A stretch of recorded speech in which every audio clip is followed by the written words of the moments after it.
Good morning, everyone. Good morning, everyone. Good morning. Welcome and a very warm welcome it is to the 2026 Nigerian Actuarial Society Industry Conference. It feels just like yesterday we were all gathered here together in this very spirit. This year's theme is risk, reform, and protection.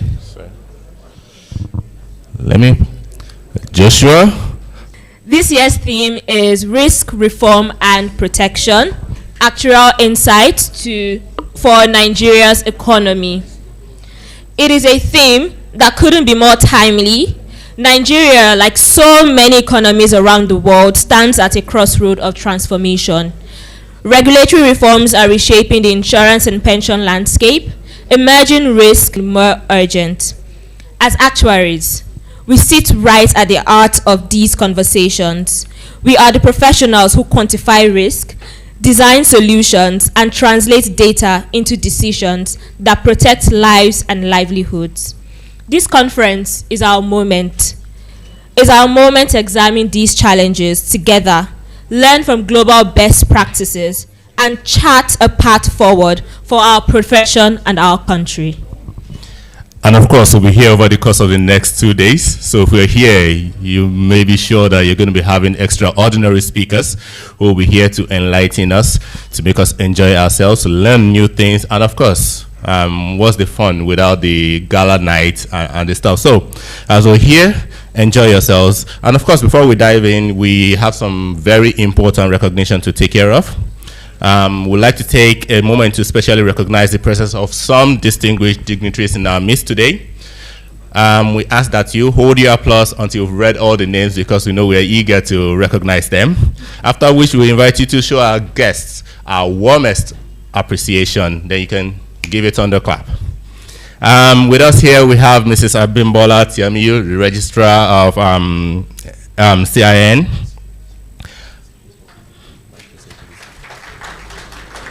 For you.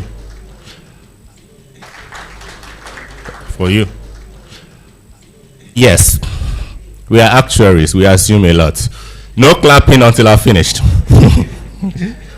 And of course, we have our staff representative from the NHIA across Nigeria. You can imagine coming from Zaria, from Dutse, from Jos, Benin. And of course, because they are close by, doesn't mean that it was a short journey. We had a heavy rain. And the University of Lagos. Welcome. And of course, our exam bodies, everybody from the SOA, the IFOA. I know Mr. Jola is on his way, but we could recognize him also from the NIA. Mr. Donald McLeod from GAIN. They've been our wonderful partners in everything that we've been doing in the actuarial space. We recognize him too. And I thank you. I guess that will do for now. And now I would like to hear from our president, the president of the Nigerian Actuarial Society, a man who leads our professional body with vision, with dedication, and a deep commitment to the growth of the actuarial profession in Nigeria.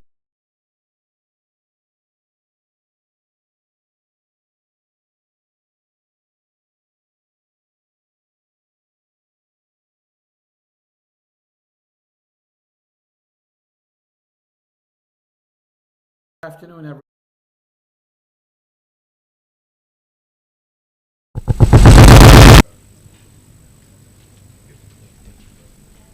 Don't mind, a lot has changed to this year's conference.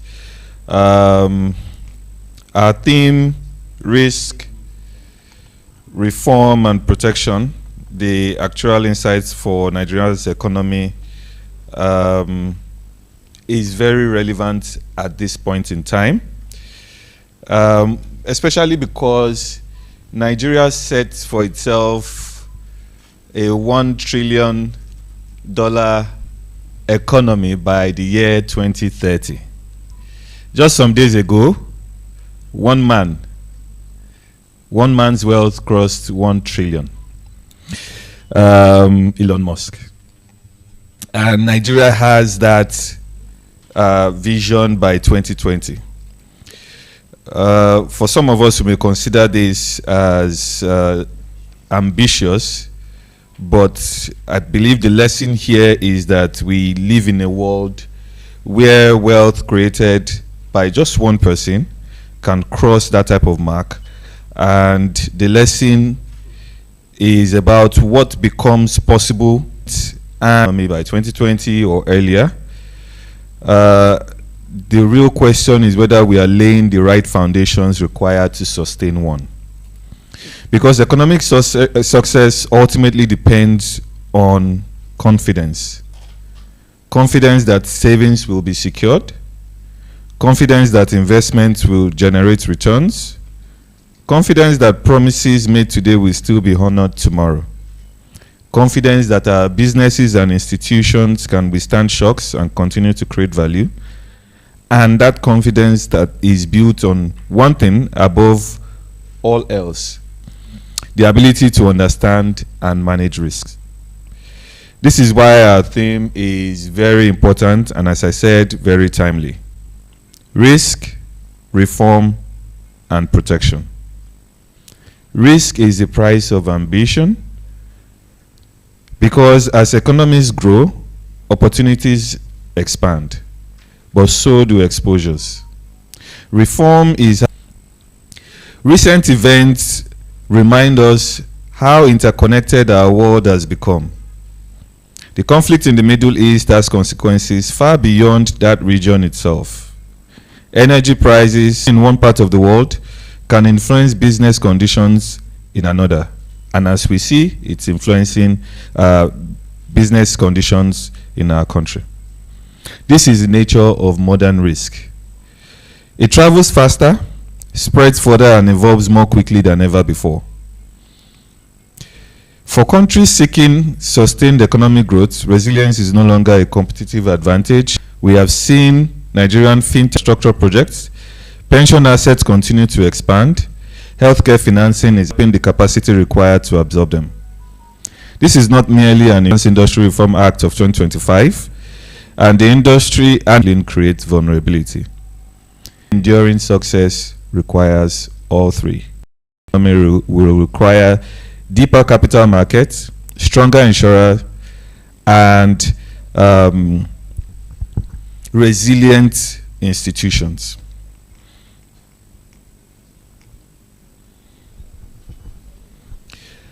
How do we ensure that today's opportunities do not become tomorrow's vulnerabilities?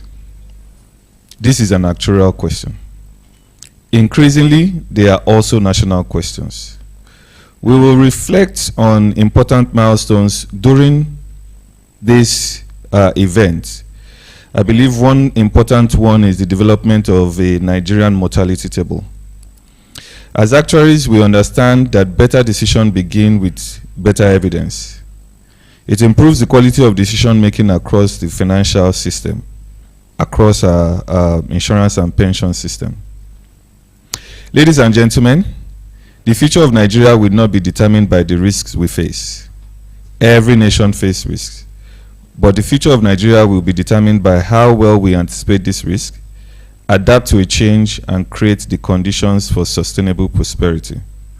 The quality of our governance, the strength of our financial system, the confidence we inspire, the decisions we make today.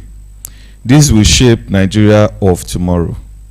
If we get them right, we will unlock investments, create opportunities, finance development, and move closer to that $1 trillion economy that we all aspire to.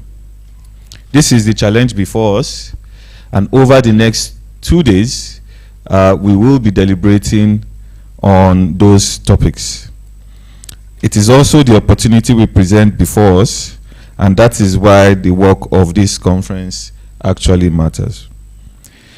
Thank you for your presence, your commitment, and your contribution to this important dialogue over the next 2 days. I wish us all a productive deliberation and successful conference. Thank you all very much. Enjoy. Through for us. We're moving into the first session of the morning, and our next speaker needs very little introduction to everyone in this room. The International Actuarial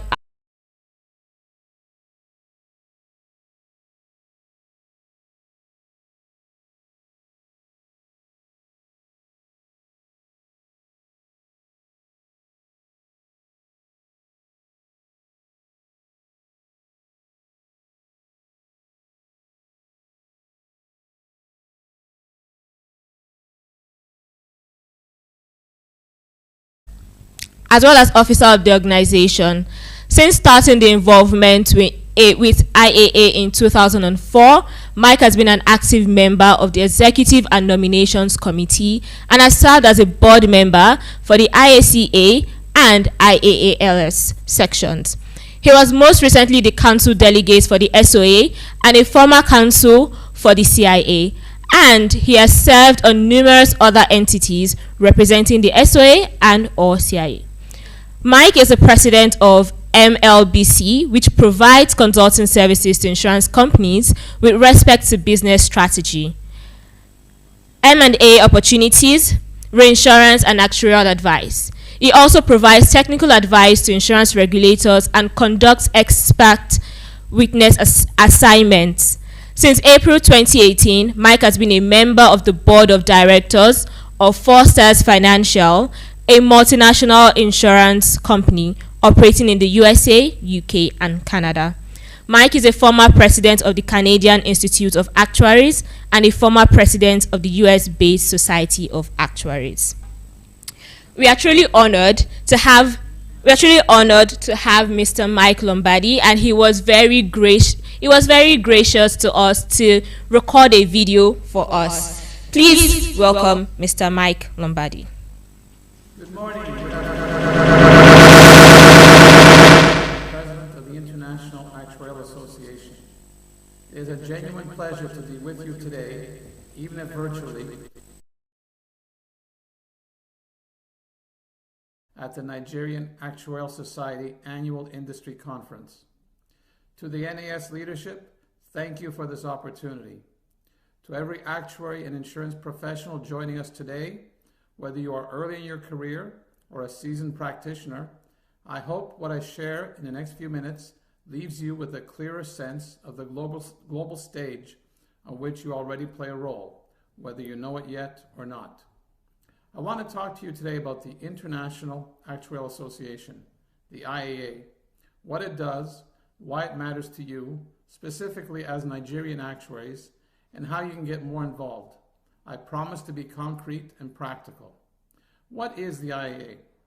The International Actuarial Association was founded in 1895, making it one of the oldest international professional bodies in the world. It was significantly reformed and relaunched in 1998 with a new constitution, and today it stands as the Worldwide Association of Professional Actuarial Associations. Let me put a few numbers on that. The IAA currently has 73 full member associations, or FMAs, and 25 associate member associations, collectively representing over 90,000 actuaries in more than 115 countries. The Nigerian Actuarial Society is one of those FMAs, which means that every one of you in this room is, in a very real sense, connected to this global network. The IAA's vision is for the actuarial profession to be globally recognized as the leading experts in risk and financial security, contributing to the well-being of society. Our mission is anchored in 3 mission pillars, which the organization summarizes neatly as IAA. Impact, building relationships with supranational institutions to bring actuarial expertise into global policy conversations. Assure, promoting the actuarial profession worldwide and supporting high professional and education standards through member associations like NAS. Advance, developing scientific knowledge and the technical competence of the profession. These are not just words on a wall. Let me show you what they look like in practice. What about the work the IAA is doing? On the global policy stage, the IAA has been extraordinarily active. Over the past year, the IAA represented our profession at the OECD ADBI Roundtable, the ISSA World Social Security Forum, and meetings with the OECD Working Party on Insurance and Pensions. Colleagues from the IAA sat with the ILO and the UNDP in Geneva.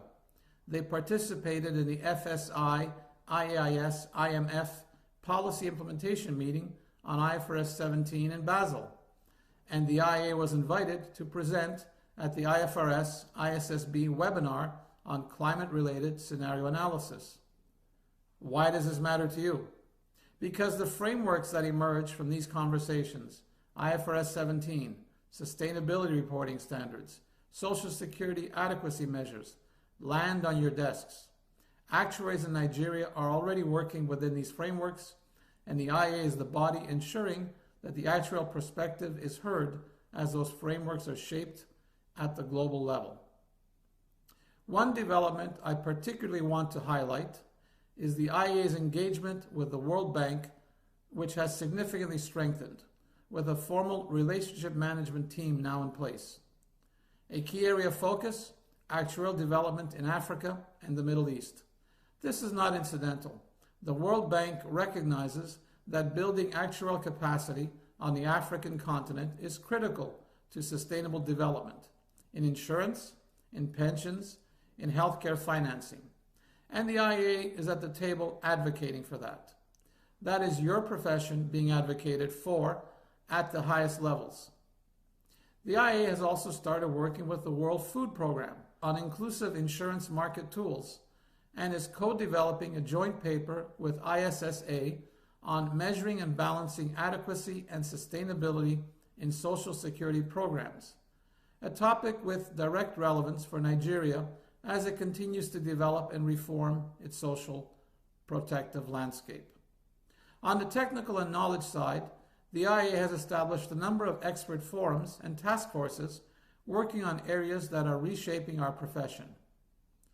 Global health sustainability, because demographic shifts, rising healthcare costs, and mental health pressures are creating complex, systemic challenges that actuaries are uniquely positioned to help solve.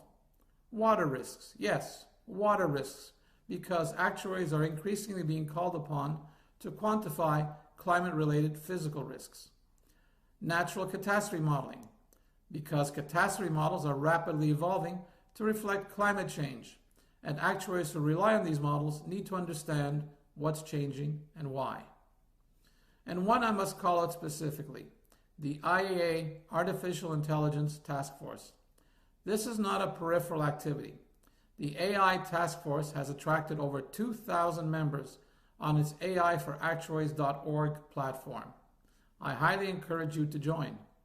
It is developing case studies, running hackathons, building an RAG application, and designing an interactive digital platform for responsible AI governance. It has also published papers on AI in the actual context. If you are thinking about where the profession is going in the next decade, this is it. And this is where the IEA is investing energy right now. I encourage all of you to join. It is open to everyone interested. On professionalism and education, the IEA develops Model International Standards of Actuarial Practice, ISAPs, and International Actuarial Notes. There are 8 current ISAPs in force, covering everything from general actuarial practice and Social Security to IFRS 17, and most recently, IFRS S2 on climate-related disclosures.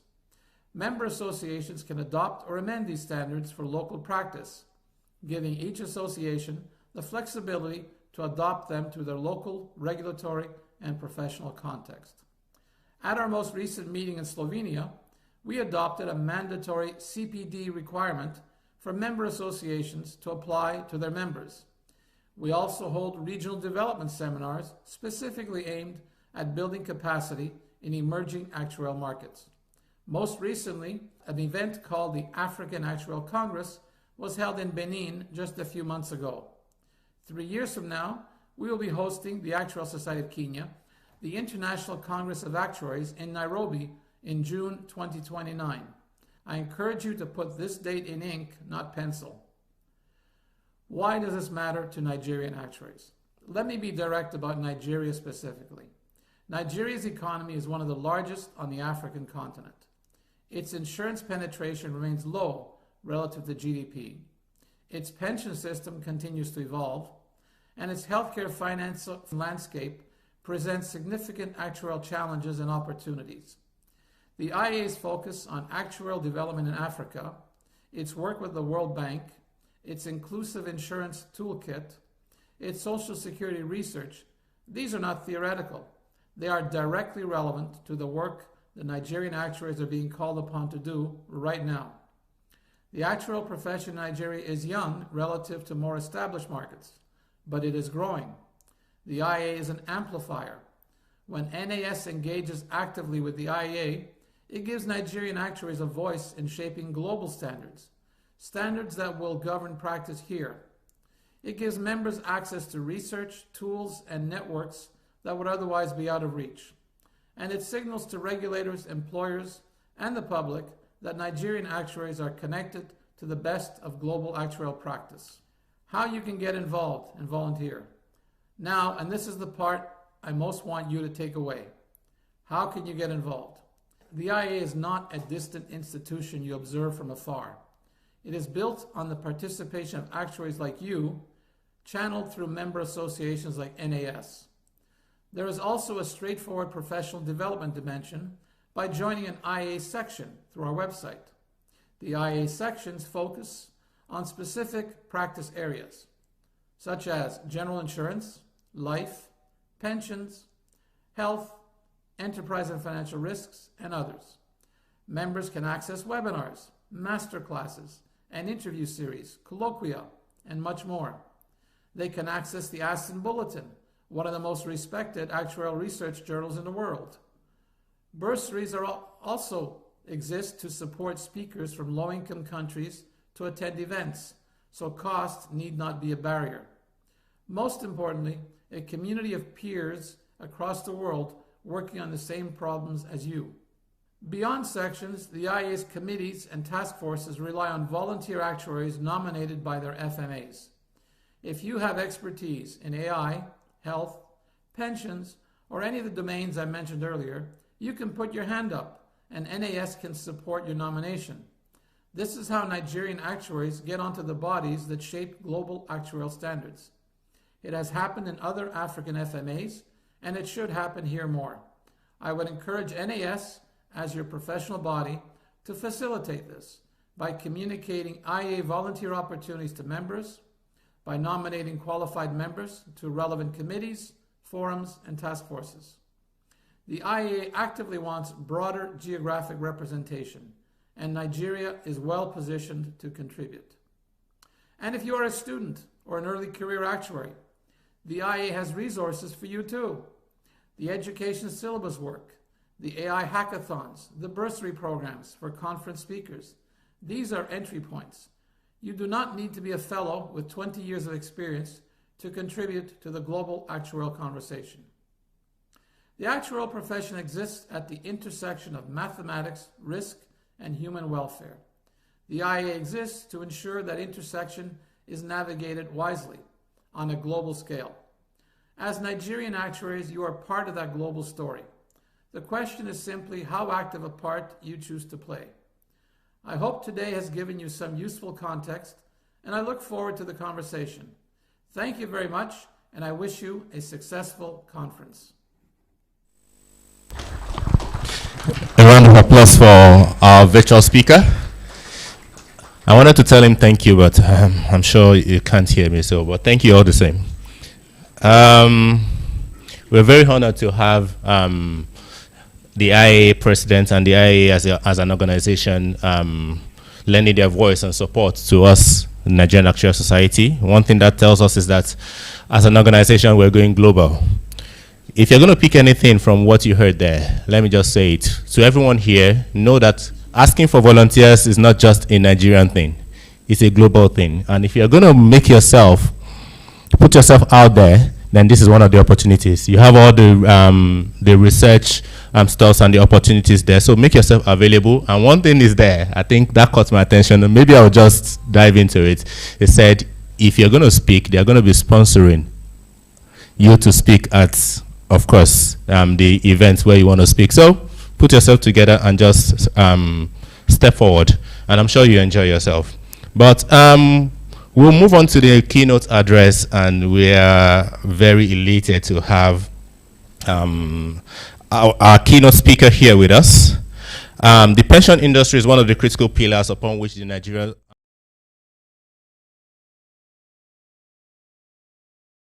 contribution, and obviously your money has to be put into use the right way, and that's where PENCOM actually comes in. We have the privilege of hearing from the Director General of the National Pension Commission, PENCOM, whose leadership is at the vanguard of reforming and strengthening Nigeria's pension landscape. Mr. Omolola Oloraran, I'm sorry, did I get it right? Oh, perfect. Was appointed Director General, National Pension Commission in July 2024. She assumed the role in acting capacity pending the conclusion of confirmation processes by the Nigerian Senate, as required by the Pension Reform Act of 2014. A strong advocate of innovation and process reengineering, Omolola brings to PENCOM over 20 years of experience in the financial services industry. This illustrious career, which commenced at Citibank, saw her traverse other renowned firms, including Renaissance Capital, FDHL Consulting, Stanbic IBTC Bank, and First Bank, where she served as a group head of First Shared Services. A fellow of the Association of Chartered Certified Accountants, SCA, a member of the Chartered Institute of Securities and Investment, CISI. Omolola is an accounting graduate from the University of Ilorin. She holds a Master of Business Administration, MBA degree from the Manchester Business School, and has also participated in the Transforming Business Using AI, TBAI program at the renowned INSEAD Business School in France. Omolola is poised to explore new frontiers in the implementation of the Contributory Pension Scheme, CPS, by sustaining pension assets on the growth trajectory, ensuring increased CPS membership, and supporting coverage expansion initiatives. Let me take a breather. She is committed to the expeditious payment of retirement benefits, very important, while deepening the pension investment horizon for enhanced returns to contributors and retirees. A key priority of our leadership at PENCOM is to enhance risk management and lead initiatives towards improved collaboration within the pension industry. I don't need to tell us that we are actually expecting something powerful. So please welcome to the stage the Director General of the National Pension Commission, Mrs. Omolola Oloraran.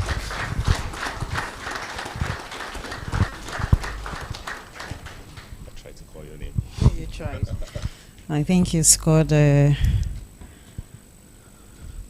depending on what tribe you're from. He's Yoruba. I will say that's F9. You know.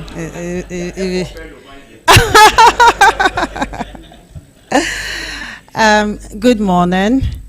I actually thought this event was on the island, so.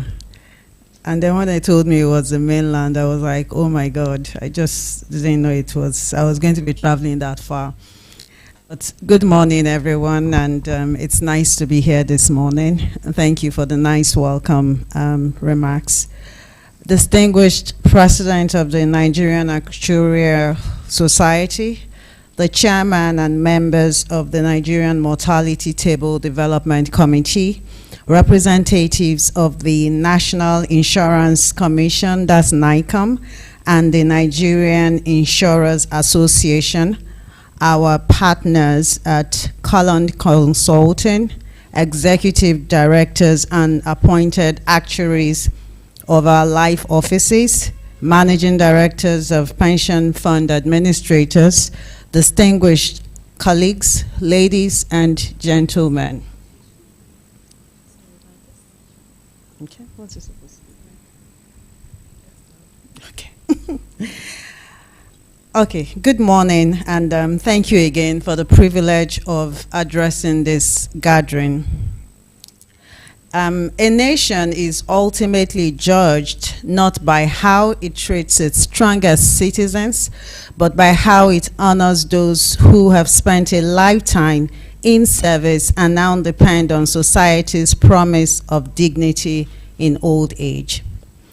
Every measure of retirement security we build and every promise we make to a Nigerian worker must answer to that standard.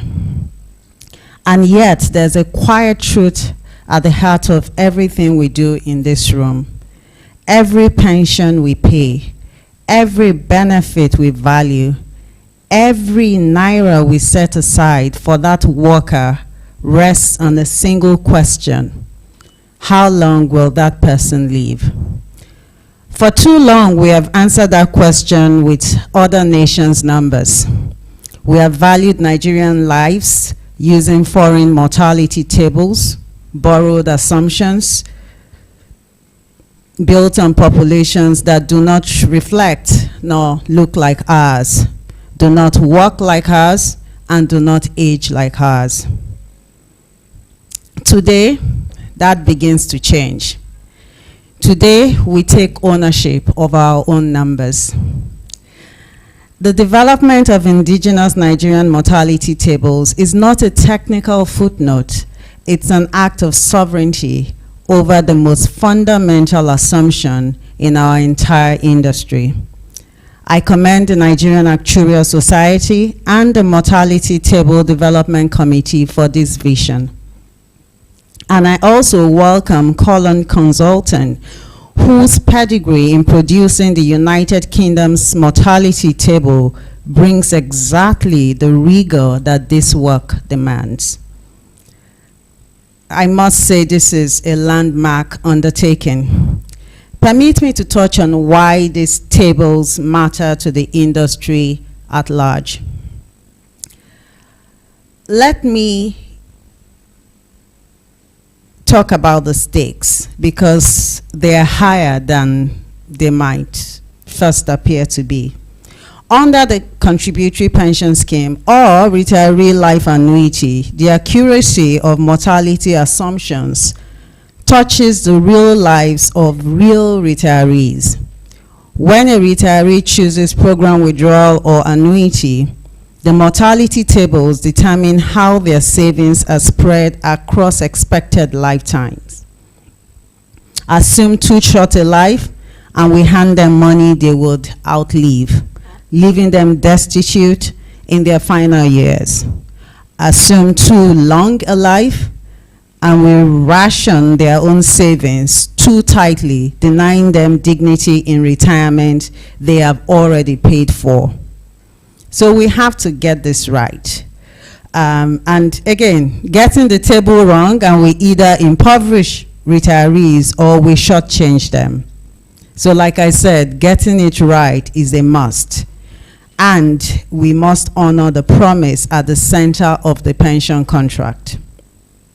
These tables will directly shape the calculation of income drawdown, the valuation of pension protection fund, and the determination of transfer values from legacy pension scheme into the contributory pension scheme. Each of these depends on credible, locally grounded estimates of Nigerian longevity. We cannot continue to outsource that judgment to data drawn from Britain or South Africa. A Nigerian pension must be valued on Nigerian lives. The role of industry data here is indispensable. A mortality table is only as honest as the data beneath it. And here I must be unambiguous about what the Commission expects of every operator in this room. The robustness of this project depends entirely on the quality, completeness, and breadth of the data we are able to assemble. No consultant, however distinguished, can manufacture credibility from incomplete records. The experience data sits with those in this room, I believe, with the pension fund administrators, with the life offices, with the reinsurance. You have the data. Without your full and timely cooperation, this national effort will stall before it even begins. So let me say this plainly. The Commission expects every operator to participate fully, accurately, and on time. I am aware of the concerns that often surround data submission, around confidentiality, around format, around the efforts involved. Let me address those directly. The data governance framework being introduced today is designed to protect the confidentiality of every contributor and every institution. Data will be handled securely, used solely for the development of these tables, and managed protocol. Sessions that follow what is required format and by the part is what remains is the will to work. I therefore an administrator here and every life office to treat this not as a request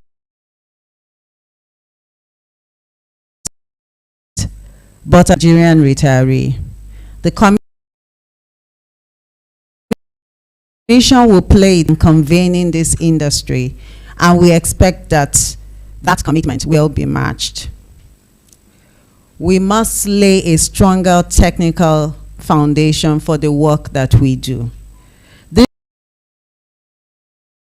This initiative vision that guides the Commission's work. A pension system cannot be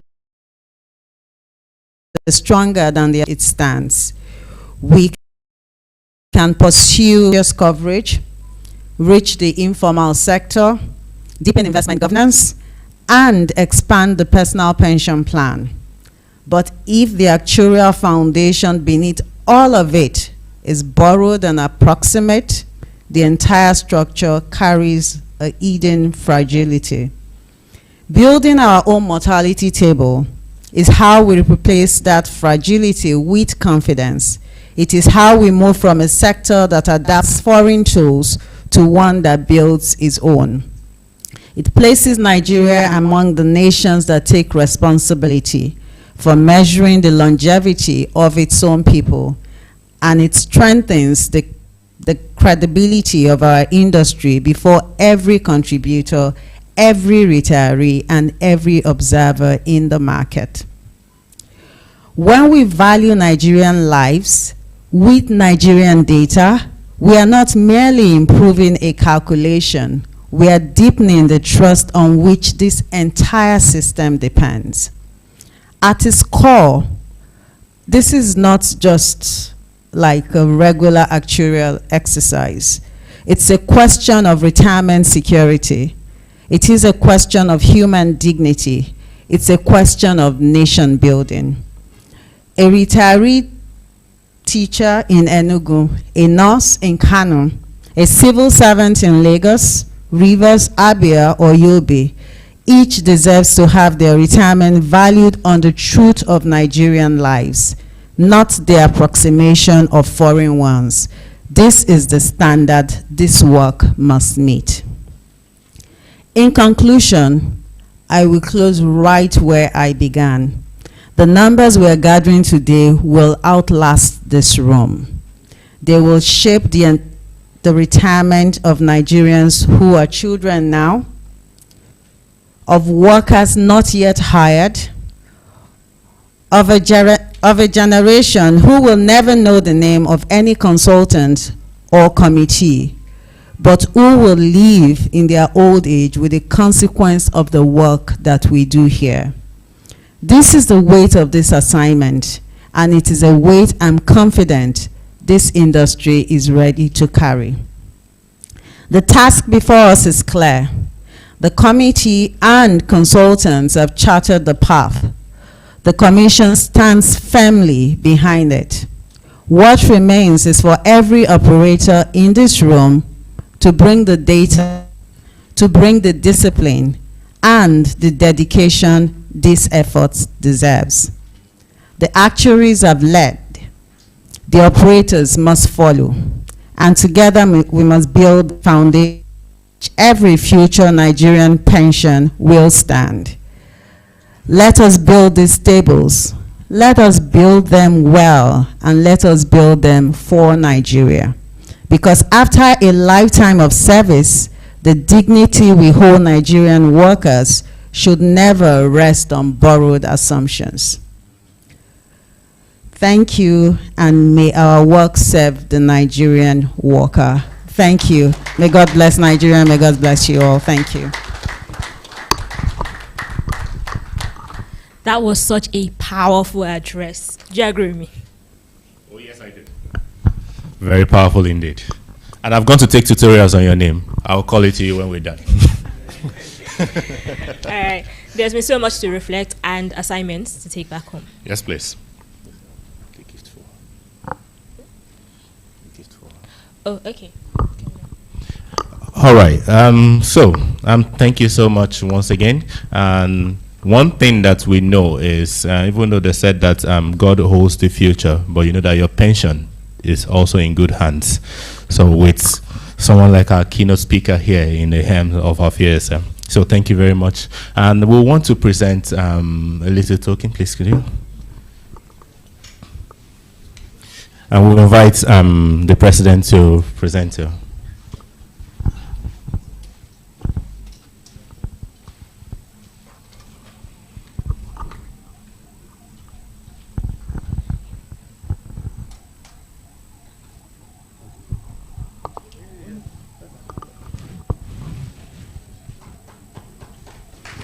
A round of applause, please. Okay. So we'll be moving quickly to the next part. I think is one of the parts that we actually look forward to, which is the coffee break. But before we go, you know, we are still learning work in this thing. So by way of introduction, my name is Olanrewaju Ibidapo, your host wannabe, and with me is Miriam Madam She. All right, our co-host wannabe too. We have about 20 minutes to go for our coffee break. Please, if you can be back in 10-15 minutes, we'll appreciate it so that we can go on to the next session. Literally, we are just warming up. You know, it's cold, and we want us to be back so that we can round up on time because of the Lagos traffic. Thank you.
It's all over the news.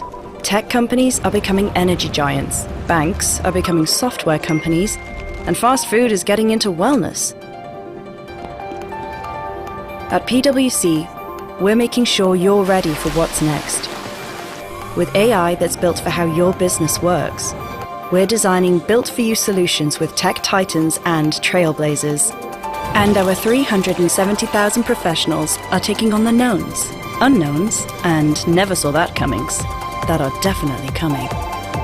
We're in it with you, sleeves rolled up, start to finish, so you can stay ahead, so you can protect what you built, so you can create new value. We build for what's next, so you can get there now. PwC, so you can.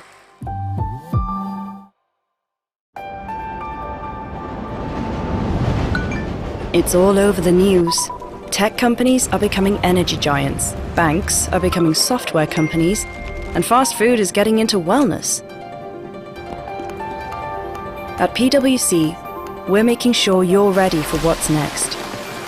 With AI that's built for how your business works, we're designing built-for-you solutions with tech titans and trailblazers.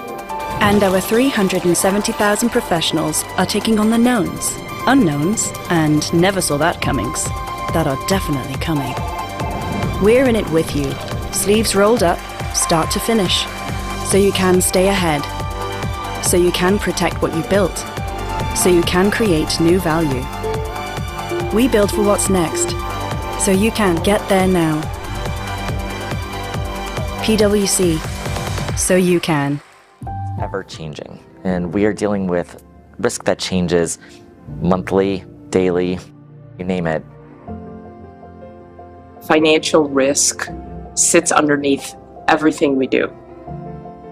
It's present in the way we live, the way we conduct business, and recognition and evaluation of that risk is incredibly important to a thriving economy and to people's livelihoods. We not only know the data and know the numbers, but we know the business. We understand the story behind the numbers, enabling us to provide valuable and meaningful advice. Understanding risk helps individuals and organizations move ahead with confidence. If people are unsure of the risks they face, they just avoid them. And if we do that, we just stagnate. The CAS has been educating and training property and casualty actuaries for over 100 years. What makes the CAS pathway the gold standard in P&C education is the depth, breadth, and rigor of the content and the focus on practical application. Everything we do is designed to develop experts in specific risks that matter to the P&C industry. It makes us very strong, very credible, very capable partners to come together with other business leaders and problem solving. If I had to take just a few words to describe the CAS actuaries' impact in the world of risk, it's that we make risk less daunting. My name is Barry Franklin, and my signature is helping my employers and customers better understand their risks. My name is Sharon Robinson, and my signature is creating sustainable pricing for companies and customers. My signature is the ability to bring AI skill sets to the actuaries in our community. My signature is helping clients understand and navigate property casualty insurance risk.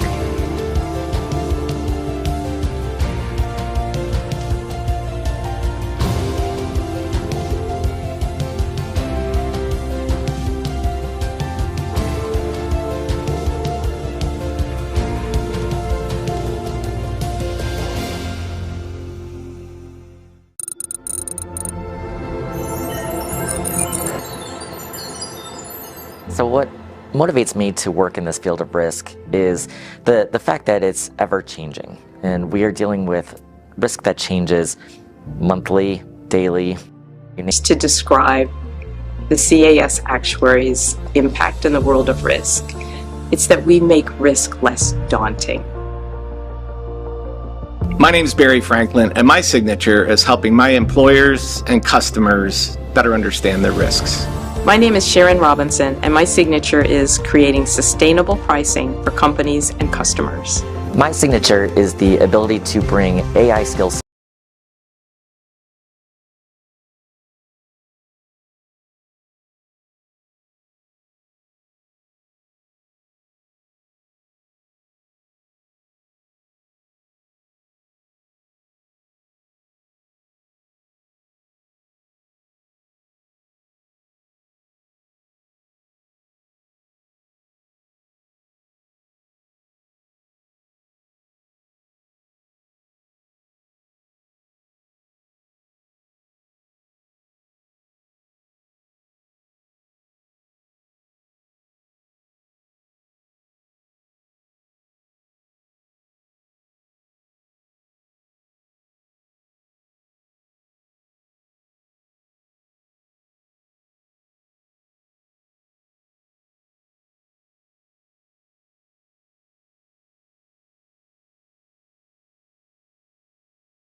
to the actuaries.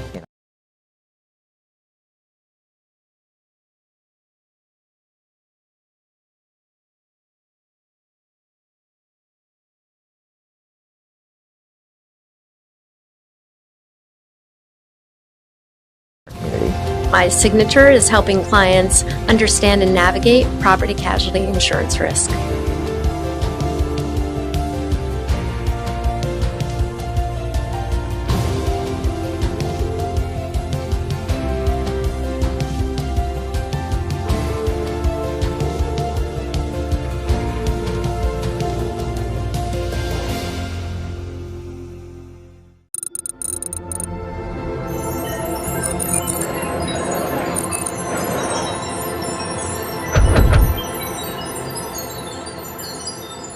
So what motivates me to work in this field of risk is the fact that it's ever changing, and we are dealing with risk that changes monthly, daily, you name it. Financial risk sits underneath everything we do. It's present in the way we live, the way we conduct business, and recognition and evaluation of that risk is incredibly important to a thriving economy and to people's livelihoods. We not only know the data and know the numbers, but we know the business. We understand the story behind the numbers, enabling us to provide valuable and meaningful advice. Understanding risk helps individuals and organizations move ahead with confidence. If people are unsure of the risks they face, they just avoid them. And if we do that, we just stagnate. The CAS has been educating and training property and casualty actuaries for over 100 years. What makes the CAS pathway the gold standard in P&C education is the depth, breadth, and rigor of the content and the focus on practical application. Everything we do is designed to develop experts in specific risks that matter to the P&C industry. It makes us very strong, very credible, very capable partners to come together with other business leaders in problem solving. If I had to take just a few words to describe the CAS actuaries' impact in the world of risk, it's that we make risk less daunting. My name is Barry Franklin, and my signature is helping my employers and customers better understand their risks. My name is Sharon Robinson, and my signature is creating sustainable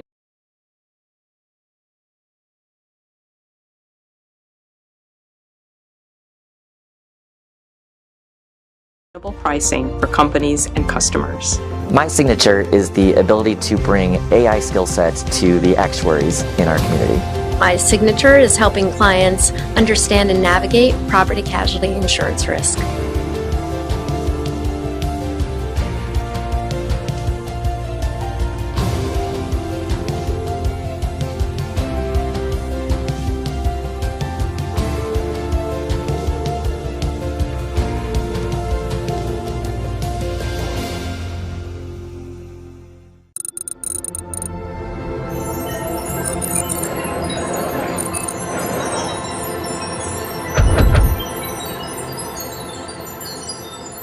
So what motivates me to work in this field of risk is the fact that it's ever changing, and we are dealing with risk that changes monthly, daily, you name it. Financial risk sits underneath everything we do. It's present in the way we live, the way we conduct business, and recognition and evaluation of that risk is incredibly important to a thriving economy and to people's livelihoods. We not only know the data and know the numbers, but we know the business. We understand the story behind the numbers, enabling us to provide valuable and meaningful advice. Understanding risk helps individuals and organizations move ahead with confidence. If people are unsure of the risks they face, they just avoid them. And if we do that, we just stagnate. The CAS has been educating and training property and casualty actuaries for over 100 years. What makes the CAS pathway the gold standard in P&C education is the depth, breadth, and rigor of the content and the focus on practical application. Everything we do is designed to develop experts in specific risks that matter to the P&C industry. It makes us very strong, very credible, very capable partners to come together with other business leaders and problem solving. If I had to take just a few words to describe the CAS actuaries' impact in the world of risk, it's that we make risk less daunting. My name is Barry Franklin, and my signature is helping my employers and customers better understand their risks. My name is Sharon Robinson, and my signature is creating sustainable pricing for companies and customers. My signature is the ability to bring AI skill sets to the actuaries in our community. My signature is helping clients understand and navigate property casualty insurance risk.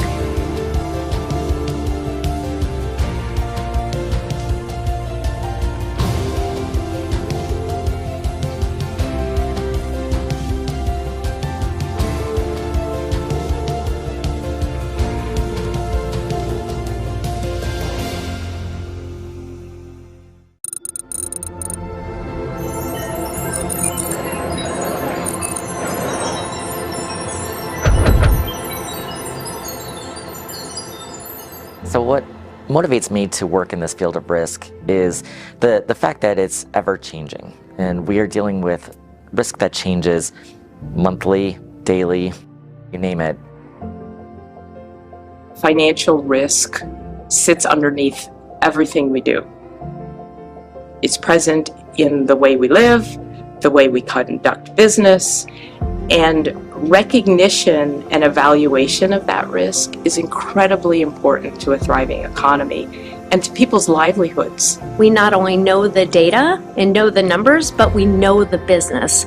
We understand the story behind the numbers, enabling us to provide valuable and meaningful advice. Understanding risk helps individuals and organizations move ahead with confidence. If people are unsure of the risks they face, they just avoid them. And if we do that, we just stagnate. The CAS has been educating and training property and casualty actuaries for over 100 years. What makes the CAS pathway the gold standard in P&C education is the depth, breadth, and rigor of the content and the focus on practical application. Everything we do is designed to develop experts in specific risks that matter to the P&C industry. It makes us very strong, very credible, very capable partners to come together with other business leaders and problem solving. If I had to take just a few words to describe the CAS actuaries' impact in the world of risk, it's that we make risk less daunting. My name is Barry Franklin, and my signature is helping my employers and customers better understand their risks. My name is Sharon Robinson, and my signature is creating sustainable pricing for companies and customers. My signature is the ability to bring AI skill sets to the actuaries in our community. My signature is helping clients understand and navigate property casualty insurance risk.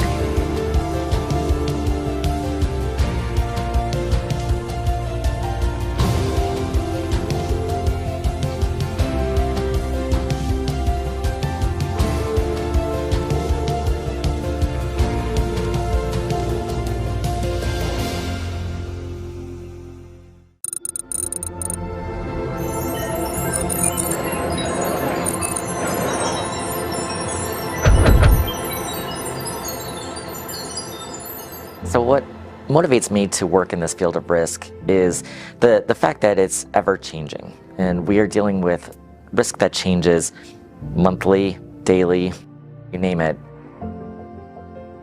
Financial risk sits underneath everything we do. It's present in the way we live, the way we conduct business, and recognition and evaluation of that risk is incredibly important to a thriving economy and to people's livelihoods. We not only know the data and know the numbers, but we know the business. We understand the story behind the numbers, enabling us to provide valuable and meaningful advice. Understanding risk helps individuals and organizations move ahead with confidence. If people are unsure of the risks they face, they just avoid them. And if we do that, we just stagnate. The CAS has been educating and training property and casualty actuaries for over 100 years. What makes the CAS pathway the gold standard in P&C education is the depth, breadth, and rigor of the content and the focus on practical application. Everything we do is designed to develop experts in specific risks that matter to the P&C industry. It makes us very strong, very credible, very capable partners to come together with other business leaders in problem solving. If I had to take just a few words to describe the CAS actuaries' impact in the world of risk, it's that we make risk less daunting. My name is Barry Franklin, and my signature is helping my employers and customers better understand their risks. My name is Sharon Robinson, and my signature is creating sustainable pricing for companies and customers. My signature is the ability to bring AI skill sets to the actuaries in our community. My signature is helping clients understand and navigate property casualty insurance risk.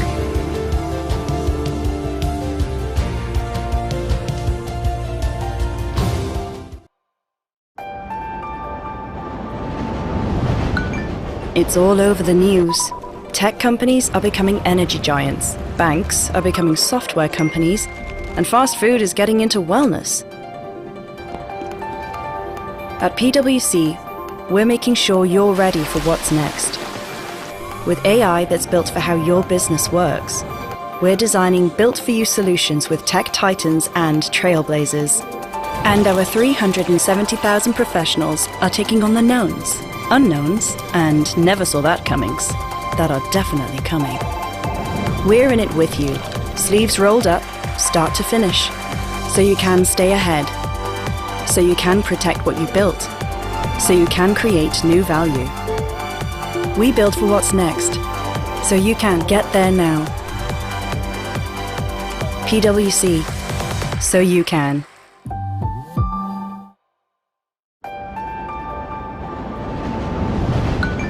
It's all over the news. Tech companies are becoming energy giants, banks are becoming software companies, and fast food is getting into wellness.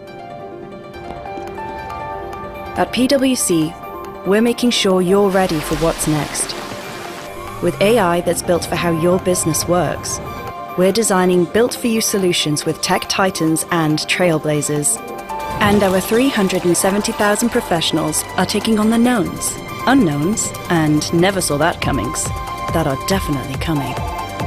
We're in it with you, sleeves rolled up, start to finish, so you can stay ahead, so you can protect what you built, so you can create new value. We build for what's next, so you can get there now.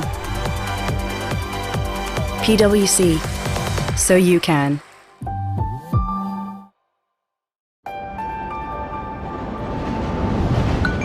It's all over the news. Tech companies are becoming energy giants, banks are becoming software companies, and fast food is getting into wellness. At PwC, we're making sure you're ready for what's next. With AI that's built for how your business works, we're designing built-for-you solutions with tech titans and trailblazers. And our 370,000 professionals are taking on the knowns, unknowns, and never saw that comings that are definitely coming. We're in it with you, sleeves rolled up, start to finish, so you can stay ahead, so you can protect what you built, so you can create new value. We build for what's next, so you can get there now. PwC, so you can.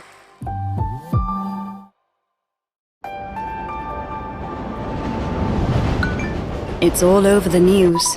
Tech companies are becoming energy giants, banks are becoming software companies, and fast food is getting into wellness. At PwC, we're making sure you're ready for what's next. With AI that's built for how your business works, we're designing built-for-you solutions with tech titans and trailblazers. And our 370,000 professionals are taking on the knowns, unknowns, and never saw that comings that are definitely coming. We're in it with you, sleeves rolled up, start to finish, so you can stay ahead, so you can protect what you built, so you can create new value.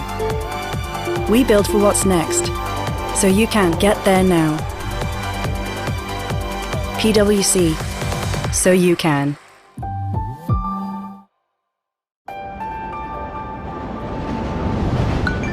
It's all over the news.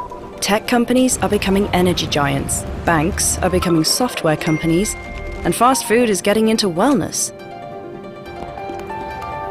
At PwC, we're making sure you're ready for what's next. With AI that's built for how your business works, we're designing built-for-you solutions with tech titans and trailblazers.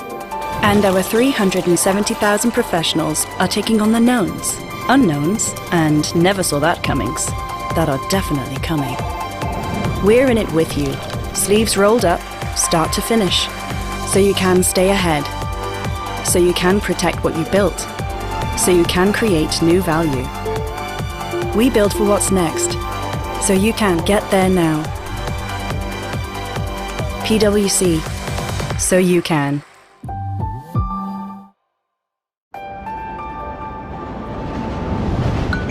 It's all over the news. Tech companies are becoming energy giants, banks are becoming software companies, and fast food is getting into wellness. At PwC, we're making sure you're ready for what's next. With AI that's built for how your business works, we're designing built-for-you solutions with tech titans and trailblazers. And our 370,000 professionals are taking on the knowns, unknowns, and never saw that comings that are definitely coming. We're in it with you, sleeves rolled up, start to finish, so you can stay ahead, so you can protect what you built, so you can create new value. We build for what's next, so you can get there now. PwC, so you can.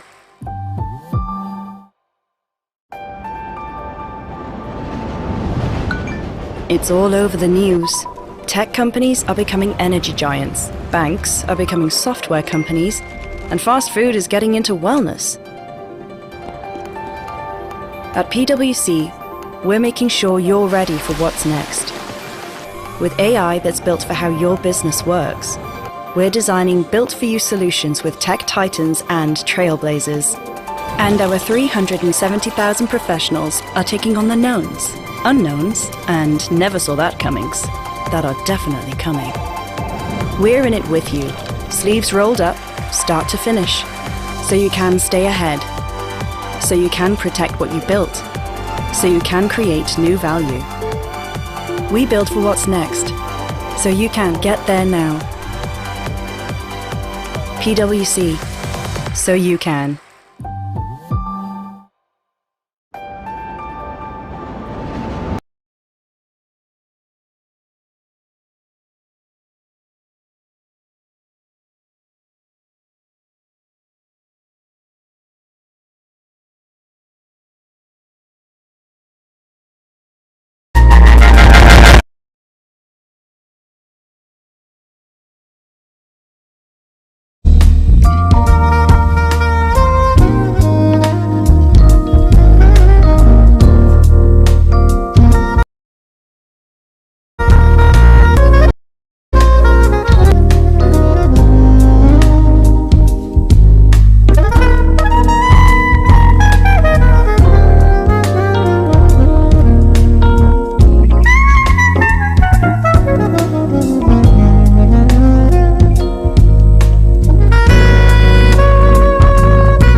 I think it's time to settle down so that we don't close here late. Please come in. If you are here to collect your food, come in still.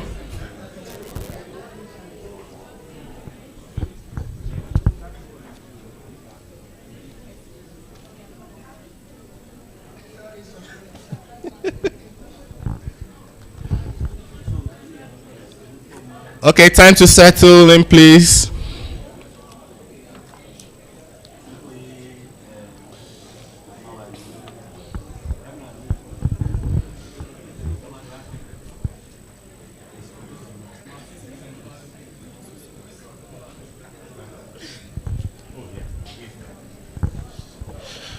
Okay, so we're getting right into it. I trust we enjoyed our coffee break. That is just the tip of the iceberg. You know how we do it for our lunch break. I'm sure we're all looking forward to it. So, for the next session,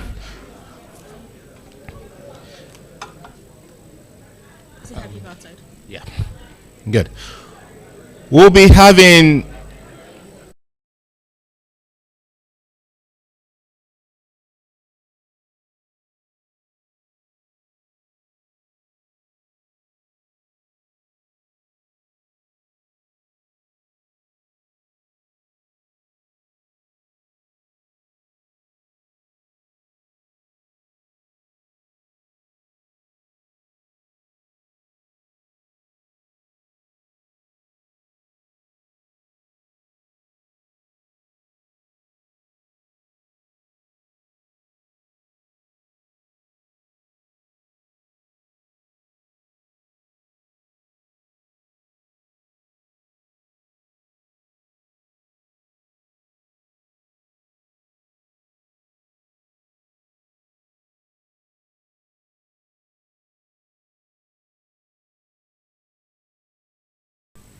it was so far away, needed an Uber to get here. Thank you very much. When the keynote speaker came up, when you introduced the keynote speaker, you said she doesn't need an introduction. But I need an introduction. Of course. I will get there one day. Okay. Please. This is this one. This one.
I apologize about that. So when the president was talking the other time, he mentioned that we are going to $1 trillion economy in Nigeria, and we are expected as insurers to be a part of that.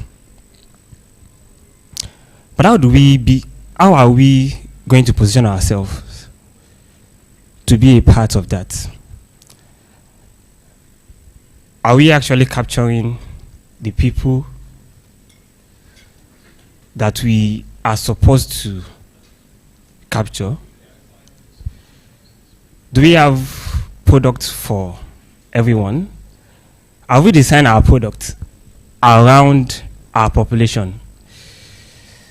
That is the question that we are going to be answering today. I'm not here to come and tell you what you don't know. I'm just here to come and awaken us. While my slide come up.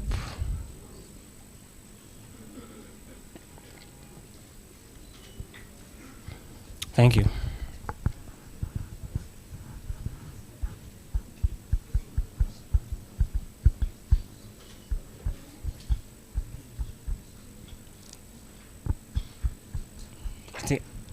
I think that's more pictures than I've ever taken in my life. Thank you. This one part should be outside. Okay.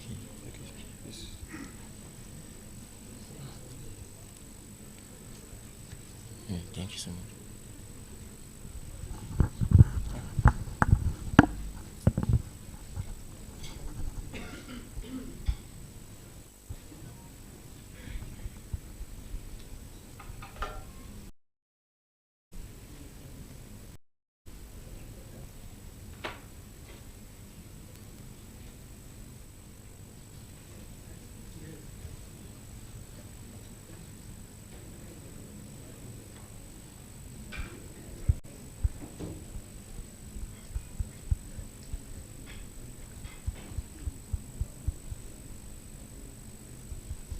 Okay. So when it comes up, I came across a fact one day, and I was really surprised. Do you know that billy goats, that is e-goats, to attract their female counterparts, they have to pee on their heads? Yeah. To attract their female counterparts, they have to pee on their heads. It may not make sense to you, because if you try to do something like that and you want to attract your crush, I understand. You understand what will happen, but to them it makes sense to them, because we are different kind of people. Different people have different things that resonate with them. And that is one thing that nature has told us many times. That is something that nature gives us many examples. Something that looks perfectly normal to a set of people will look strange to another set of people.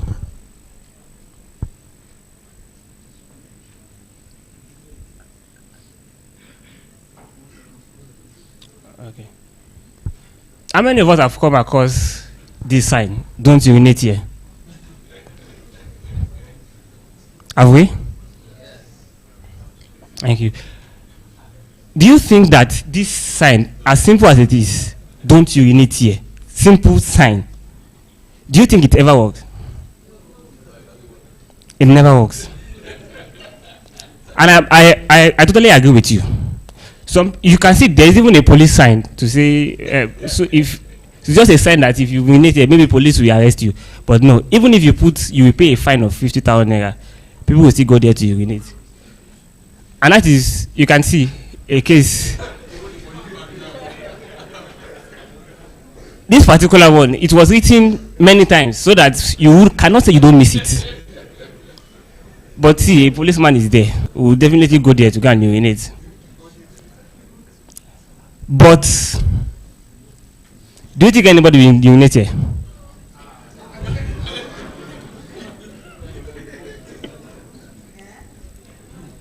Will anyone urinate here? Even without the calabash, even that red line alone, that red cloth, most people understand it that this is a place that you don't enter.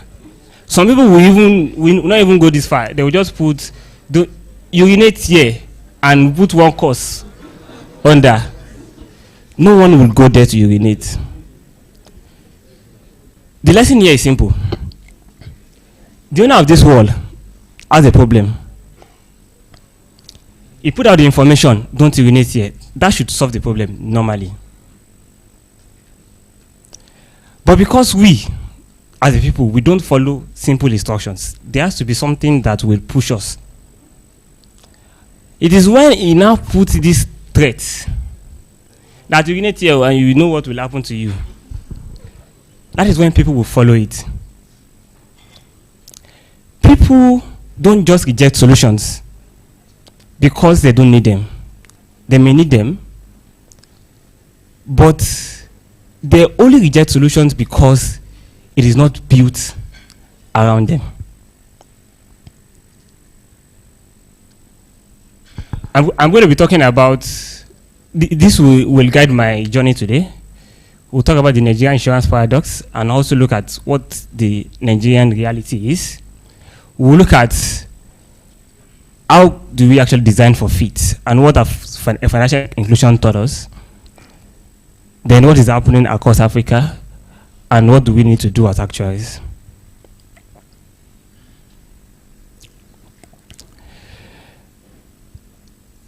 I want us to go back to that wall example.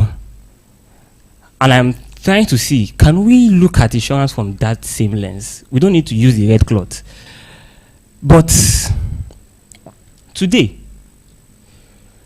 we have a very large population. Nigeria today is a good market for insurance on paper. We have a very large population. This population is prone to risk. We are open to risks. 75% of health expenditure today is coming out of pocket. And this thing is keeps pushing people below the poverty line. Today, our life expectancy is around 55. We are in a country where we don't start life quickly.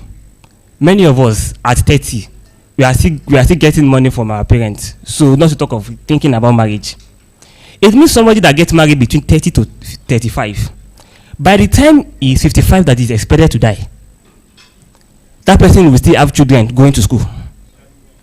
And is expected to die at that point. What happens to those children? So those risks are there. We have the population. We have the risk. We have products.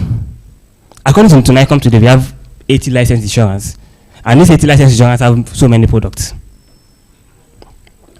We have the population, we have the risks, we have the products. So we should sell. But our penetration is abysmally low. So what is happening? The problem is there. The solution is there. But why is this still low? Why is insurance still not a part of our life? Why have we not been able to crack this? Are we asking the wrong question? If we have the population, if we have the risks, we have the products, and it's not selling, maybe we should ask ourselves, maybe we should do more awareness. That's what the question that we come to us ordinarily.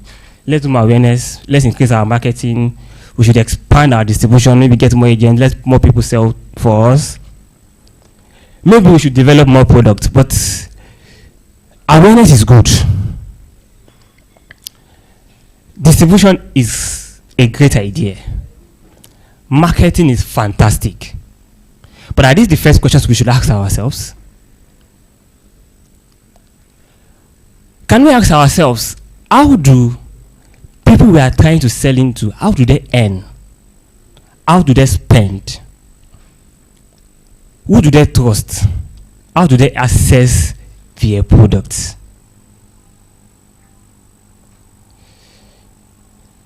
Not every time there's a demand problem, it may also be a design problem. So, who are we designing for? Today, we are designing for one of the youngest population in the world. A typical Nigeria is a young adult. Those are the people we are designing for. We are designing for a population that most people do not earn like you and I. They don't expect salaries. They don't get monthly incomes. It may be daily, it may be seasonally, it may even be irregular. You don't know when the income will come. We are designing for people who are actually internet savvy. They want to do everything digitally. They are not comparing Lido with Haiku. They are not comparing AXA with Hempo. They are comparing across industries. They are comparing experiences across industries. When I use MTN, when I try to talk to MTN customer care, this is how it happens. When I try to talk to your own, this is how it happens. They are not comparing you with your peers. We are designing for people who have diverse financial behaviors. And we must understand these people before we actually give them what they want. As I said, Nigeria today, a typical Nigerian is a young adult. Just 18.3 is our median age. And when you look at this pyramid, most people are below, not poverty line. No. They are very young. You can see even the median age is very small. These are people. These are people who believe things should come easily.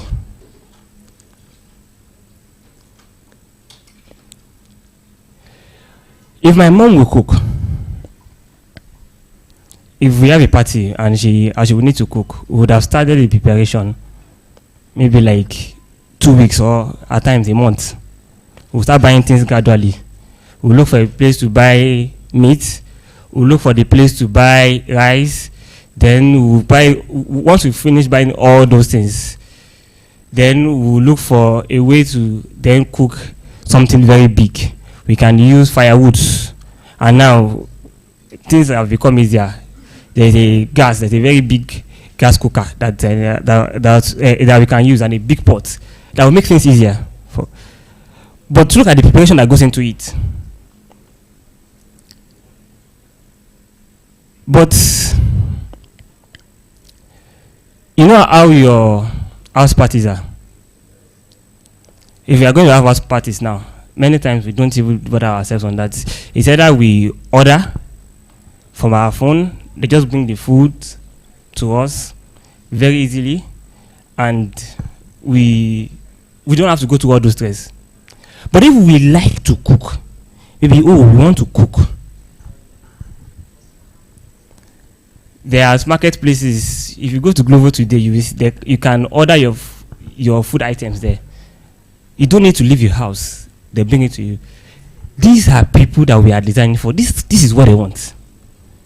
They don't want to go to stress, and you want them to come and buy insurance. With the way we are selling insurance today, you want those people to come and buy insurance. Because these people are young does not change the market size. It only changes how we must design insurance for them.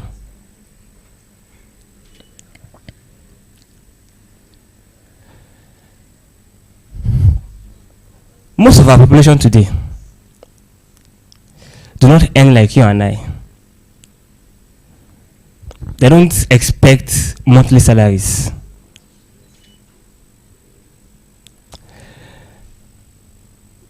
Mama Chibike, who sells pepper,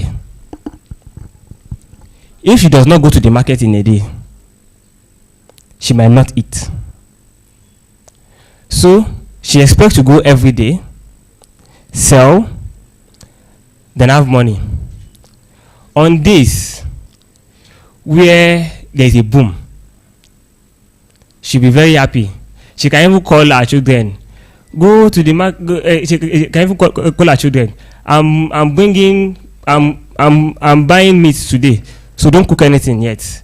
Wait for me, and everybody's happy. They will go and play. Those who would have gone to play football normally, that you would not meet at home, that day they will not go and play football, because they know that mommy is coming with meat. And if she comes with meat, if she does not meet us, she might change her mind. So they are waiting for her. So because of this, and on other days, she might not sell that much. So the kind of food that we eat will be different. We expect this person to come and pay monthly premium. Where will she get monthly premium from? or an artisan who will today she may have like 3 places that she it may have like 3 places that is supposed to go and work, and will go there work. That day he will not even go home to his wife before he go and find something to eat. He will go to one booker, buy enough meat and enjoy himself before going home. Before going home and say, this is what I have, he would have enjoyed himself. He knows that when he gets home, they will split the money and he might not get enough for himself again. At least he's the one working. Let him enjoy himself. And after that one, 2 weeks, 3 weeks, he might not even get anything. Everything is just dry. The man is just there himself. At times, even for him to go to places to go and find work, he may not even have that money. That's the same person that was enjoying its life 2 weeks ago. You expect that person to pay monthly premium. So this is what our population is today.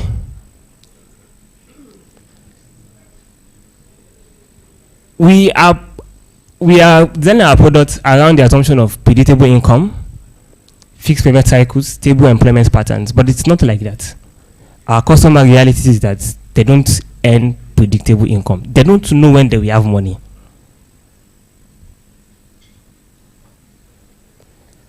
For something to be affordable, it's not about can you pay. It's about does it actually fit how the person earn.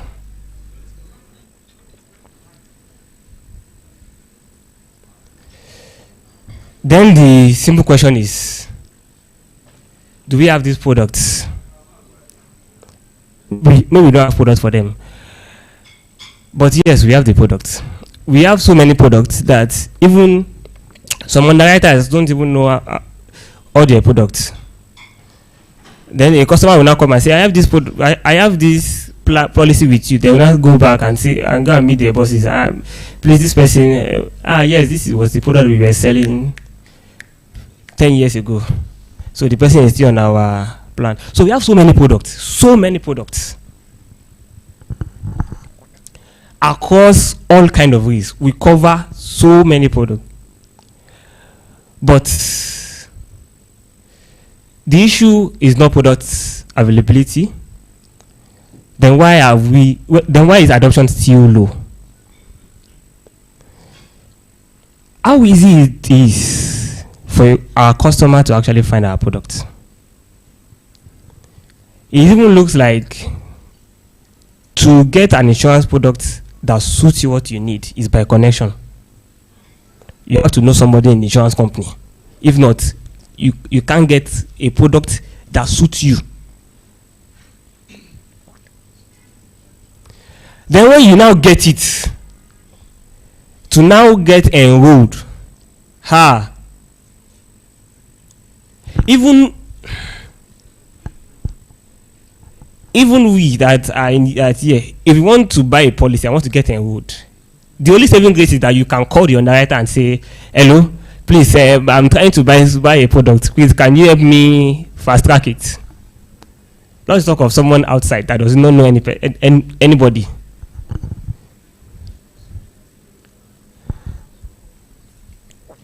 This thing is working differently today. Does payment match income patterns? I think I've spoken about this so many times. The income patterns that we have in the market, does our payment actually match it?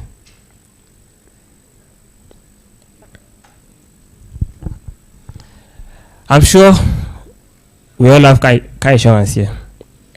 For those of us that have cars, I get the kind of faces I'm seeing from some people. It seems some people do not have car insurance. Anyways.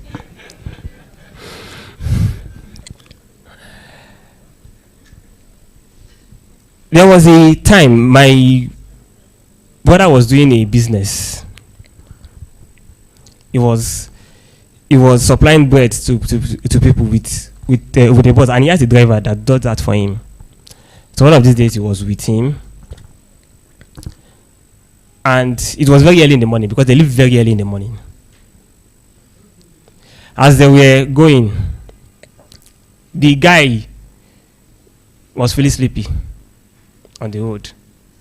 Then a car that was just parked by the side just went to eat that car, unfortunately. When that happened, we were called, we had to go. Begging, guy said no, you have to, of course now he has to get settled. So we had to incur the cost of paying for our own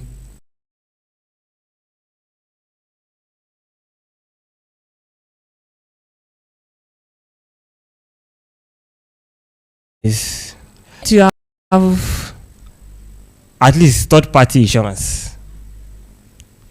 Yes, we do. But we don't know now. We don't know that we are supposed. That's this insurance that we are buying. We are supposed to go and claim. Maybe if we do, at least the cost that we would have incurred would have been less. The business may still be standing because the business could not continue after then. How many people actually know that this third-party car insurance that they are buying actually claim it? We see this is happening a lot. We see a lot of traffic, and you wonder what is happening. Two people fighting. You hit my car. You hit my car.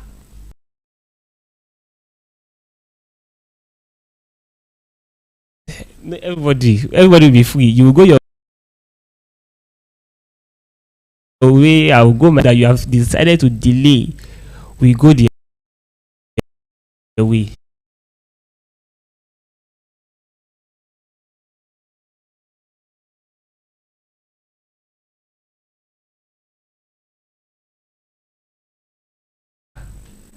I am able to incur it. Won't I be encouraged to come and pay for the comprehensive one? Are we comfortable with collecting just 15,000 naira and then?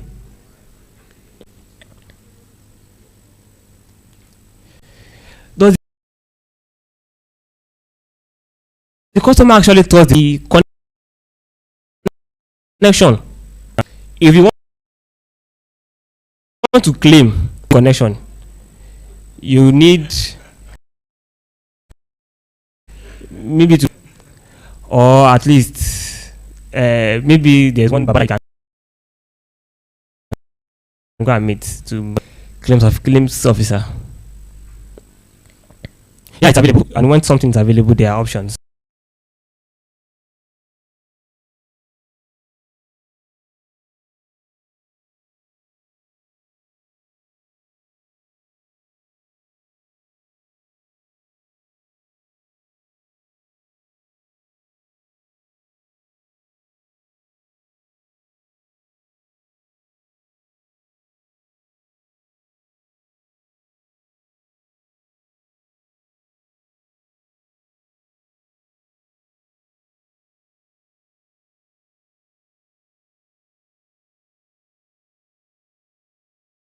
They have money, and the money exchange, people keep money under their pillow, under their bed, so that somebody will not steal it. Well, at least we've seen many times when, if God will catch the wife, the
output of that 23%, we still have the young people that are part of it.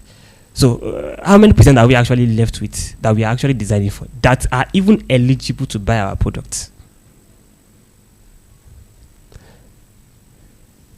People need to be allowed to go into protection. Today, this is what my risk is. If I'm not exposed to this risk today, why should I be covered for it? People need to be allowed to go into protection. Let them cover what they want to cover. If Mohammed does not go and meet the mountain go and meet Mohammed. Instead of we waiting for them to come and meet us, we can meet them where they are. We can embed our products into what they buy today. Most people today just prefer to do things digitally. I prefer to do a lot of things digitally. I don't want to go through the stress of me filling a long form. My information is everywhere, and you will see that people tend to trust when you get the information yourself. People tend to trust you, and we do that every time. Most times we don't even care about what they use that information for. I know that if we all do an exercise now, bring out our phone and ask ChatGPT, please tell me about myself, you will be surprised that ChatGPT knows you more than yourself. So we tend to trust things when you just get those information yourself and you don't ask me everything. But by the time you give me like 15 pages of form and tell me to fill all my family lineage to the 7th generation, I just feel I will ask you the question: what do you need it for?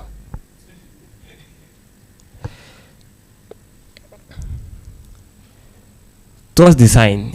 If our experience are not, if people's experience are not designed to be seamless, there will be trust issues.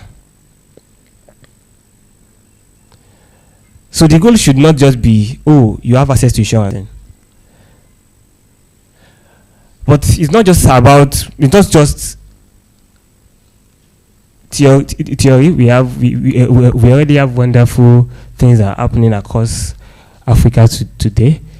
In Kenya, we have MTBAR, and MTBAR is one that I find really very interesting. You are just expected to. You can put money at any time that you want. It's just you setting money aside for your health. For your health spending, and you can go to the hospital anytime and they take part of that money and they use it for you. Very interesting model. In Ghana we have Ayo that is powered by MTN.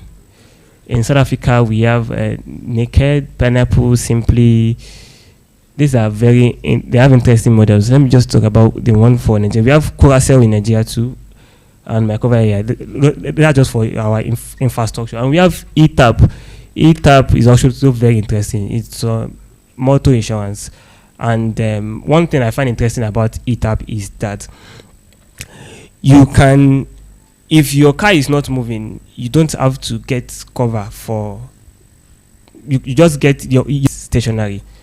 You don't have to, actually very interesting. Then we also have Amalik in Egypt. These are quite interesting. They have quite interesting models. These are things that are already in motion that we can actually take from.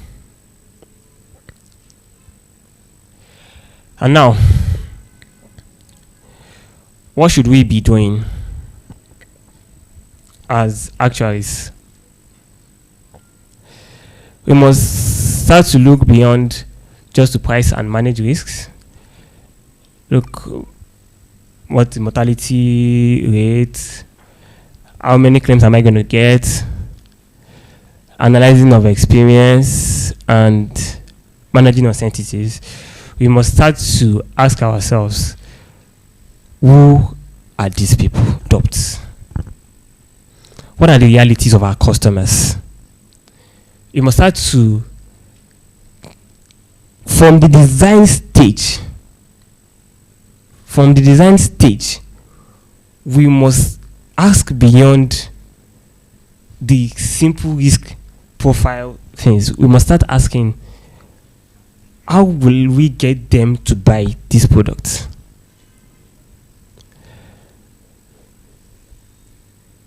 We must start using our data differently. We must look at it from a different angle. We must start asking ourselves, how can we personalize our data to our people? How can we prevent claims from happening? How can we actually engage people? And we must start to build sustainable ecosystem. We must balance customer values and business viability. We could remember the example of the wall. The owner of the wall had a problem. And he felt, if people keep coming here to urinate, the simple thing I should do is to tell them, please, this place, don't urinate here.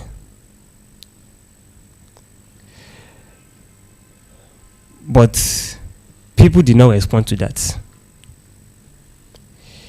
People who solve solutions, who create solutions, are those who understand what influences behavior. So it is not enough for you to have the solution. It is enough for you to understand what kind of solution will this person take. So we must start to ask ourselves, beyond the mortality tables, we must start to ask ourselves, beyond the simple questions we do today, how many people is going to die?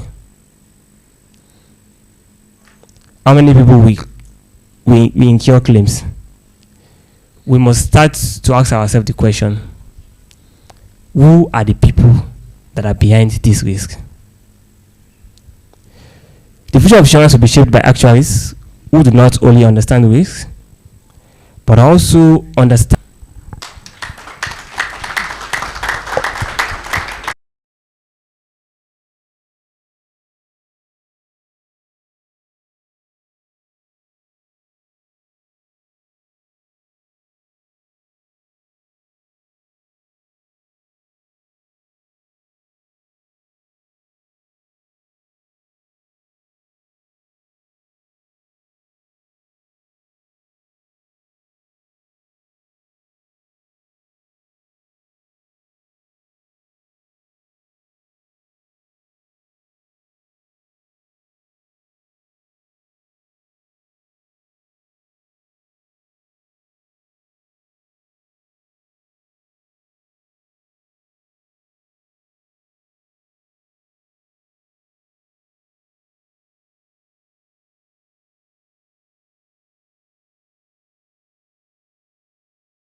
that has been meeting on a weekly basis.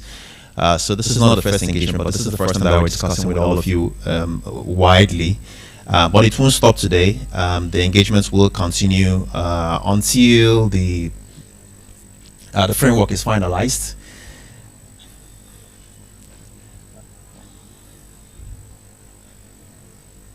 Okay, so I'd already gone through the caveats.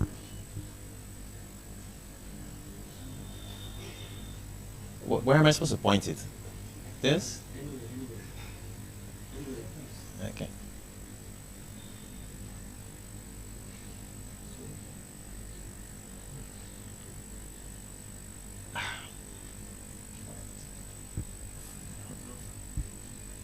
Okay.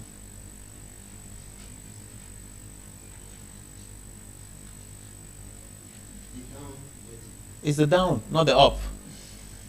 I should have had a tutorial on this thing. Okay. Yeah, thank you. And that's exactly what we're trying to achieve with this session, to ensure that we don't press the up one wrongly. So hopefully we get to understand what we're trying to do better.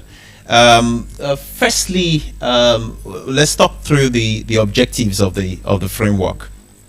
And at a high level, there's certain things that the regulator is aiming to achieve, which are common sense things that you would typically expect from any RBC framework.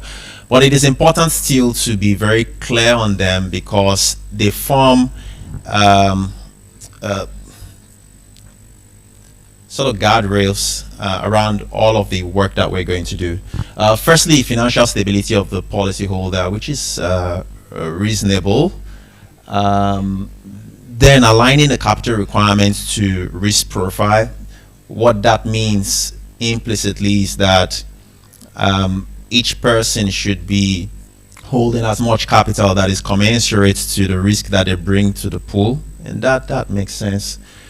The regulator is also aiming to achieve a principle-based regulation, and this is in contrast to a prescriptive regulation. So prescriptive regulations, you're telling people do this, do that, then maybe if you don't do that you get fined and stuff like that. But in a principle-based regulations, people are now thinking by themselves and making decisions freely, and I think this aligns with, well, how come he was that cheap? So then we also want to grow local technical capacity as an objective. One of the challenges that the regulator has had, and which we've had in this market, and that problem is still there, is that we still have relatively few hands. There's still very few actuaries. It's a problem that we've been trying to solve, and every time it looks like we're getting up. So that's something which we need to. But beyond the money issue, we think that there needs to be more interesting work for actuaries to do in Nigeria. If there isn't interesting work for them to do, they wouldn't be there. The average actuary wants to get up and do something interesting. So that's obviously one of the objectives of the risk-based capital framework. Now, in terms of timeline, I mean, this is all regulator driven, so don't take anything that you see seriously. What is important, however, beyond the timeline is the process. Firstly, which is what we're doing now, the engagements with stakeholders, and you're very critical stakeholders in this process. I think the most critical stakeholders, the actuaries. Then there's going to be engagements with a wider industry. Then there are calibrations that needs to be done. That's work that is already ongoing. There's going to be recalibrations again after. I mean, one of the most complicated frameworks that I've seen is the SAM. So we're not going to do anything like the SAM, even though we're trying to benchmark them. But we will do as much as we think is necessary for us to achieve the principles, to ensure that the capital is proportional to the risk that the person is bringing, but still keep it as simple as possible. All right. Then an interesting one is the use of internal model. Interestingly, the regulator is keen on that. So interesting times coming. We'll see how that goes, because when you think about entities, like mostly like the reinsurance entities, it is very unlikely that the standard formula framework that we'll come up with will be able to properly align with their risk profile, and they're probably better off doing some more work in that space. And so the internal model is something which is being considered. The regulator seems keen on that. And I'll just leave the other ones and then move on. They're just fairly straightforward. Thanks. The risk taxonomy is, again, fairly familiar, but again, we're being deliberate now about stating that clearly, so that we're clear on which of the risk the regulator would be measuring, and then we'll move on to how they're going to be measured. Market risks are the 5 buckets: market, non-life underwriting, life underwriting, credit, and business risks. So under market risks, we've got the 5 usual guys there. When I'm done with my part, Arnold would walk you through some of the calibrations that were done for currency and equity risk. We're not going to talk through all of the calibrations. There's not enough time for that. The goal is just to give you a peek on some of the technical work that was done and draw some intellectual conversations from you. So this is what the risk taxonomy looks like. And now in terms of the calibration, there are 2 categories. There's some of them which the charge that I would get is the same charge that you get if we were working in different companies. So those are, we've classified them as macro risks. An example is equity risk, for example. We're all getting charged the same thing. What is changing is the base on which that charge is being applied on. And then there's another category of risks that are micro in nature, meaning that what I get charged is different from what you get charged, and that depends on the risk that, or what your risk profile actually looks like. Okay, and some of those risks that are within the micro section include premium risk. Abdul will speak to that in more detail. Concentration risk, I think Arnold will touch on that. And operational risk, I'll talk through the operational risk myself now. For the operational risks, again, this is still work in progress, but it's what we're thinking there is quite interesting. One of the, I think, operational risk is about the most difficult risk to measure, and typically what you see in a lot of other standards is that everyone is getting charged a fixed amount that is a function of your gross premium, your technical provisions, and stuff like that.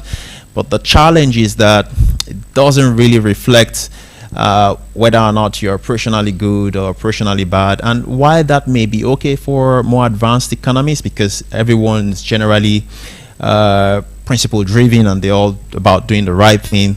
But in our market here, where there's a chasm between what people are doing, it's a lot more important that we are clear on what we want to incentivize. And I think this is also aligned with what the past the speaker was talking about, aligning incentives with behavior. So what we're thinking of doing here is getting the regulator to actually measure and assess the operational readiness of each company. So if you take 2 companies, for example, one company is a lot operational, is more operationally better than the other company. Okay, and how they would assess that? Well, maybe a little complicated through questionnaires and all assessments, and there's some of them that are automated. So I'll talk through some of them. One of them, for example, regulatory fines. So the regulator has a record of that. They have a record of misdemeanors, so complaints by brokers, complaints by policyholders, and all of those things. And those things then impact your operational score. There's some others around your IT readiness, which is a critical issue operationally. So while right now the regulator may say that, oh, you need to have API-driven systems. Then within a principle-based framework, they don't need to tell you to have API-driven systems. That's your problem. But if you have, this is your score. If you don't have, this is your score. You can then decide where you want to be. If you want to pay a high charge for not doing that, then that's your problem. But that's generally the way that the framework is proposed to be structured, so that the operational score that you have. So, for example, another one that comes to mind is, you should have an actuary, or don't have an actuary. Now, okay, if you don't have. If you have, this is your score. If you don't have, this is your score, and then you choose where you want to be. Okay, so that's in principle what we're trying to do on the operational risk. And I should also point out that the regulator is also aiming to, as much as possible, drive all of these digitally through automation. So a lot of these insights into, for example, operational readiness are things which technology can get right now. So also in the calibrations that we're doing, so if you take mortality, for example, there was the keynote speaker spoken to the work that's happening on the mortality investigation, but it was very difficult getting that data because you'd be amazed at how difficult it is for insurance companies to keep good data. It's a big pain. So what we're aiming to do, and what the regulator is aiming to do, is that going forward, that becomes an easier process, so that the data that is required can be collected a lot more easily. So there's a lot of technology that's going to be aligned with the RBC framework. Thank you. So I think, Arnold, this is your point now. I'll hand over to Arnold. Thank you.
This we want our capital charge to be reflective of each company's experience. So what we've tried to do is just to use this formula, that is the RBC base, which is the risk charge for the business line in question, using the calibration approach. The factor,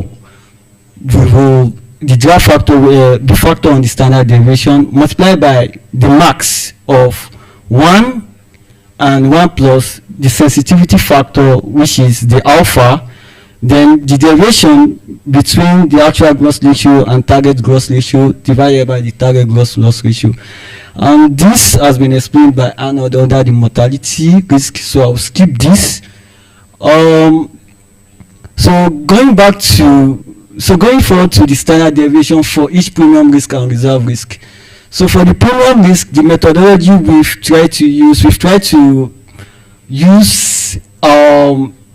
a method of least square, which is estimated using maximum likelihood fitting approach. So the assumption is that the expected loss is proportional to the premium.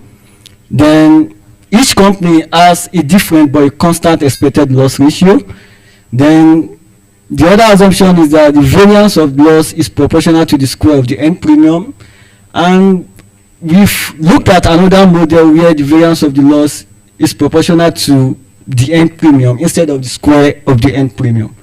Then we've assumed a log normal distribution and the maximum likelihood estimates fitting approach for the premium risk methodology. And then for the reserve risk methodology, there is the premium risk type. So the premium risk type, in this case, we are looking at a retrospective view of the current estimate. So the retrospective view of the current estimate is, we believe that the current estimate is equals to the expected reserve in 1 year plus the paid claim during that year should give us the current best estimate.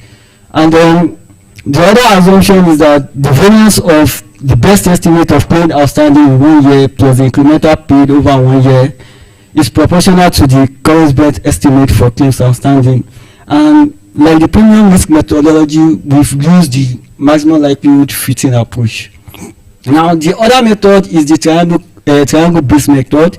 Here we worked on the relative root mean square error of prediction, and the relative mean square error of prediction is divided by the root mean square error of prediction divided by the volume measure. So in calculating the RMSEP, we've adopted the approach developed by Merz and Wüthrich in 2008. So we've estimated our RMSEP using this approach, and after estimating the RMSEP, then we fit this RMSEP to a model which assumes the variance of the claim development result, which is the CDR. So the claim development result is the closing reserve plus the incremental paid minus the opening reserve. So the variance of this CDR is proportional to the current best estimate for claims outstanding. And we also use the least square approach of the undertaking to calculate or estimate the standard deviation. Then moving on, so since our calibration is performed on a gross basis, and we are assuming that the volume measure should be the net end premium or the net best estimate. So it is important for us to move from the gross to the net adjustment, and we want this to be on a company specific company specific adjustment factor. So for the premium risk, the adjustment factor has been the net combined ratio all over the gross combined ratio, and this is exact for quota share insurance, and we feel this should be a convenient approximation for surplus share and not proportional insurance. So then we apply this adjustment factor to the standard to the gross standard deviation we've calibrated. So for the reserve risk methodology, we have used an uplift factor to scale the gross risk. We've used an uplift factor to adjust for the reduction in exposure when moving from gross to net. So the uplift factor is the current estimate of the gross claim provision all over the current estimate of the net claim provision. Then there is this estimate of reinsurance mitigation, and this is stress-based. So this mitigation ratio is just the net deterioration all over the gross deterioration. So the net deterioration in this case is the CDR, which is the claim development results. So if you look at the formula, you see that the deterioration is the closing reserve plus the claims paid minus the opening reserve. So what we try to do to arrive at the net reserve risk factor will be this, that we multiply this uplift factor and the mitigation ratio by the gross standard deviation. Thank you.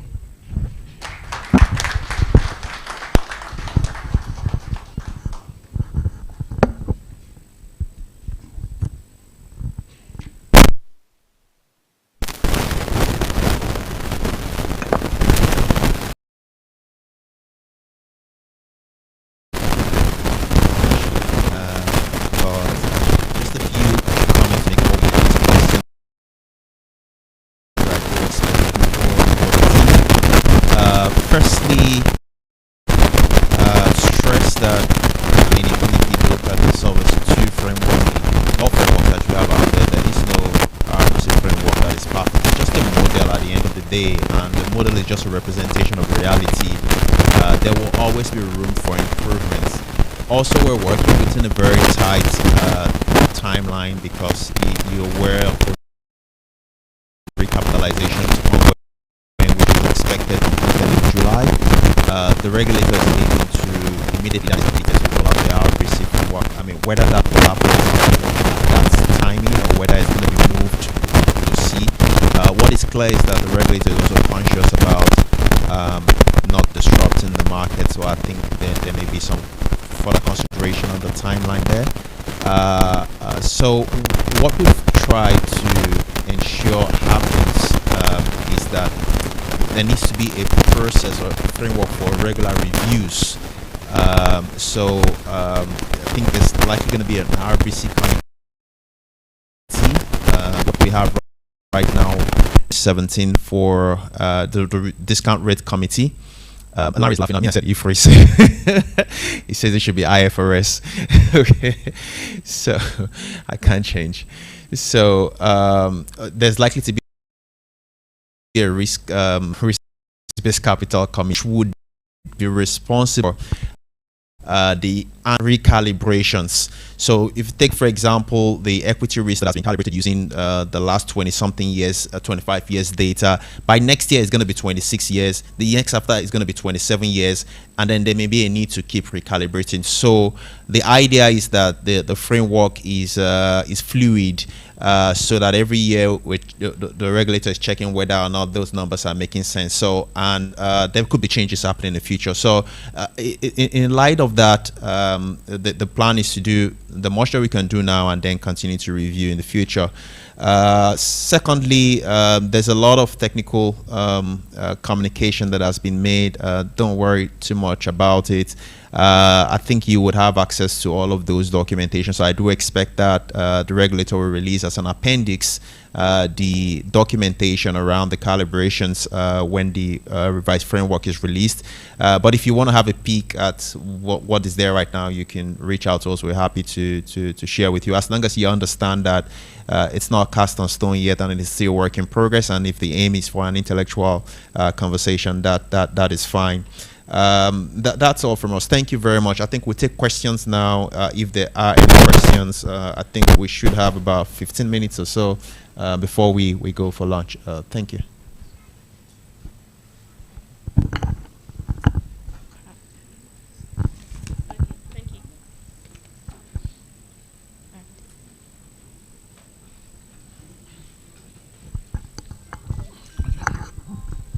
All right. Thank you very much, Mr. Miller, for your team. I just want to ask a very quick question, and my question goes on. I'm actually familiar with the Caramels model. The Caramels model actually has been used as one of the RBA models. But this model you're actually proposing for your presentation, you didn't tell us if your proposed model actually was developed as a result of the gap of other models that you found. That was number one. Number two, you didn't tell us your model that you've proposed, if actually this model is based on a theory. Because we in academics, we look at a model, that model is coming from a theory. Just like we have the Caramels model. That model actually is backed by a theory, such as the financial supervisory, as well as the risk assessment. So those models are actually backed up by theory. So, but I just don't know why your team didn't tell us, oh, we actually developed this model because we found a gap and we believe that this model is suitable for the Nigerian situation. So that's my question for you, Mr. Miller. Thank you very much. Okay, thank you. I think we'll take them one by one. Are there other questions? Okay, let's answer this one. The first question was was the framework designed around identification of gaps in other frameworks, and what are the academic theories behind the framework?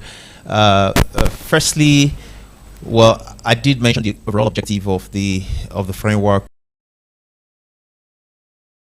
to protect policy objective. Now, in achieving that, then there are principles that have been considered. One of those principles is local calibration, which I pointed to was key. Another one was considering international practices, which are considered.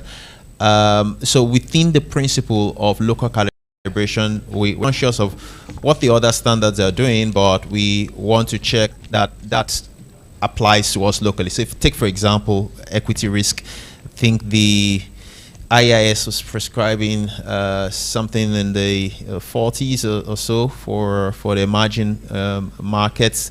For currency, is probably a better example. Currency, the Solvency 2 was charging, I think, something 25% or thereabout for currency risk. But when we look at our local, makes sense.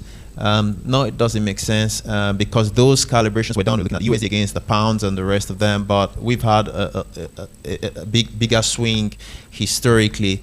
So we then need to use our local data, and that's how we came up with the 120%, which is more reasonable considering what we've actually experienced. So it's a mix of both. In some cases, we've just gone ahead to adopt, for example, the mortality risk charge for GMM policies. We've just adopted the 12.5% of the IEIS. We haven't made any change there because we don't have a better solution to that. But where we have a better solution, we've made changes. The theory behind, there's so many theories behind. I think Arnold touched on one of them, the credibility theory, and there are many other theories behind. You know, the way actuarial work is gone, built on the foundation and the shoulders of other great men. So several theories, but like I mentioned, there will be documentations on. I think we've hurriedly presented these, and I think we only talked about half of verse. So more detail.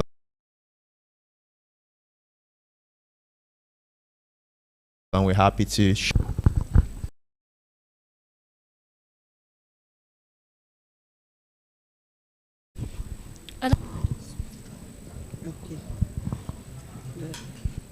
Hello everyone, I am Professor Halima. So you beautifully presented a paper by your team, and you mentioned so many types of risks, and you chose a methodology. However, you didn't justify why you select. Just the question is around justification of methodology.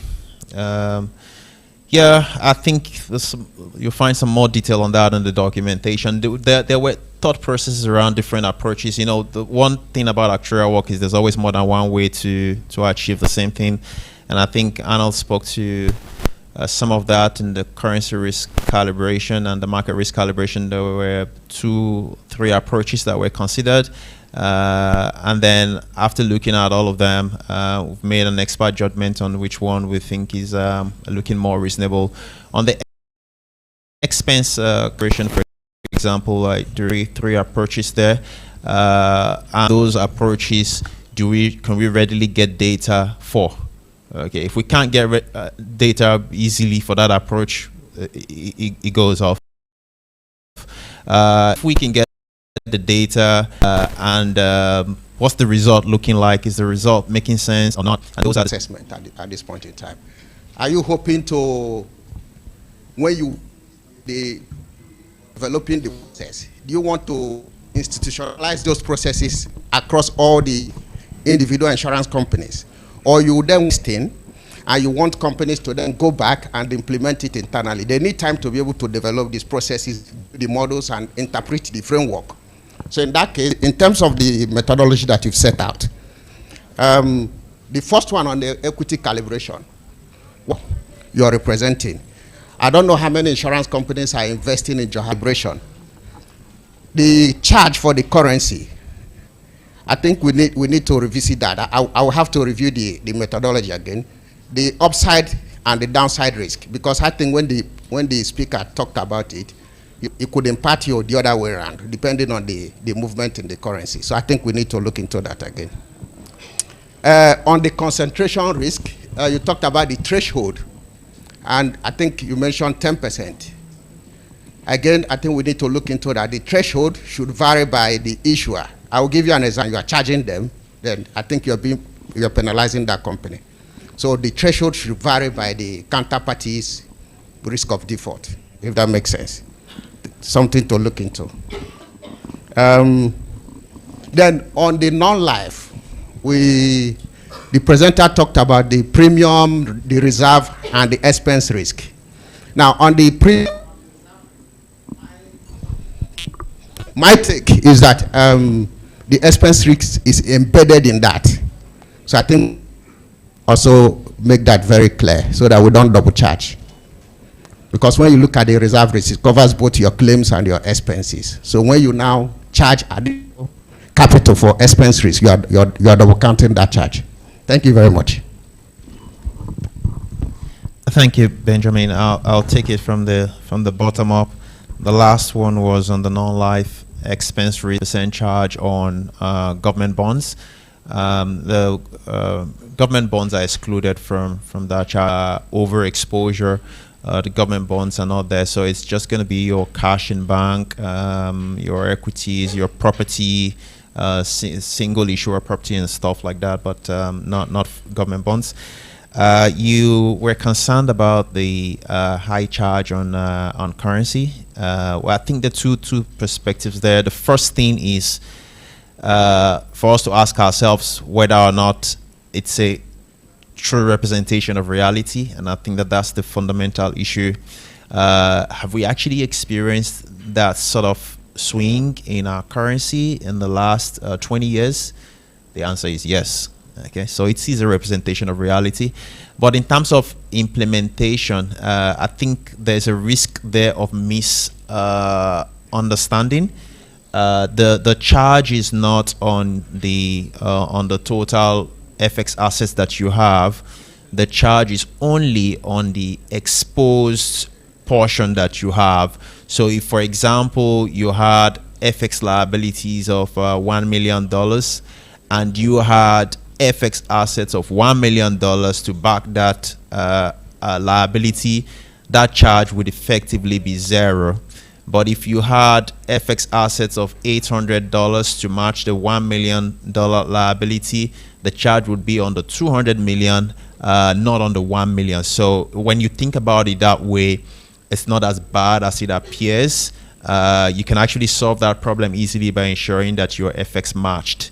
The 5% buffer that Arnold spoke to is then a charge on your total FX. So that's the one that is actually applied on the total FX assets. And that one was brought in after comments that we got that we should, it's an unlikely scenario that the Naira strengthens against the dollar. We haven't seen that happen in the past, but because it may happen in the future, that's what that 5% is for. In the event that that happens, that you had currency assets in foreign currencies that then lose value against the Naira, that's what that 5% does.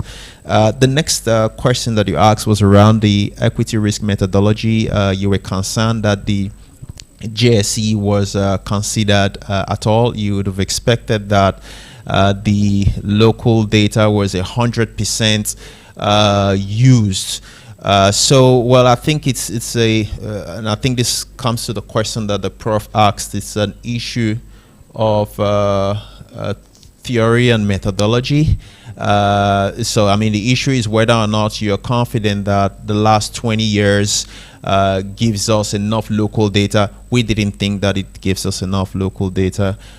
We think that we needed a lot more history.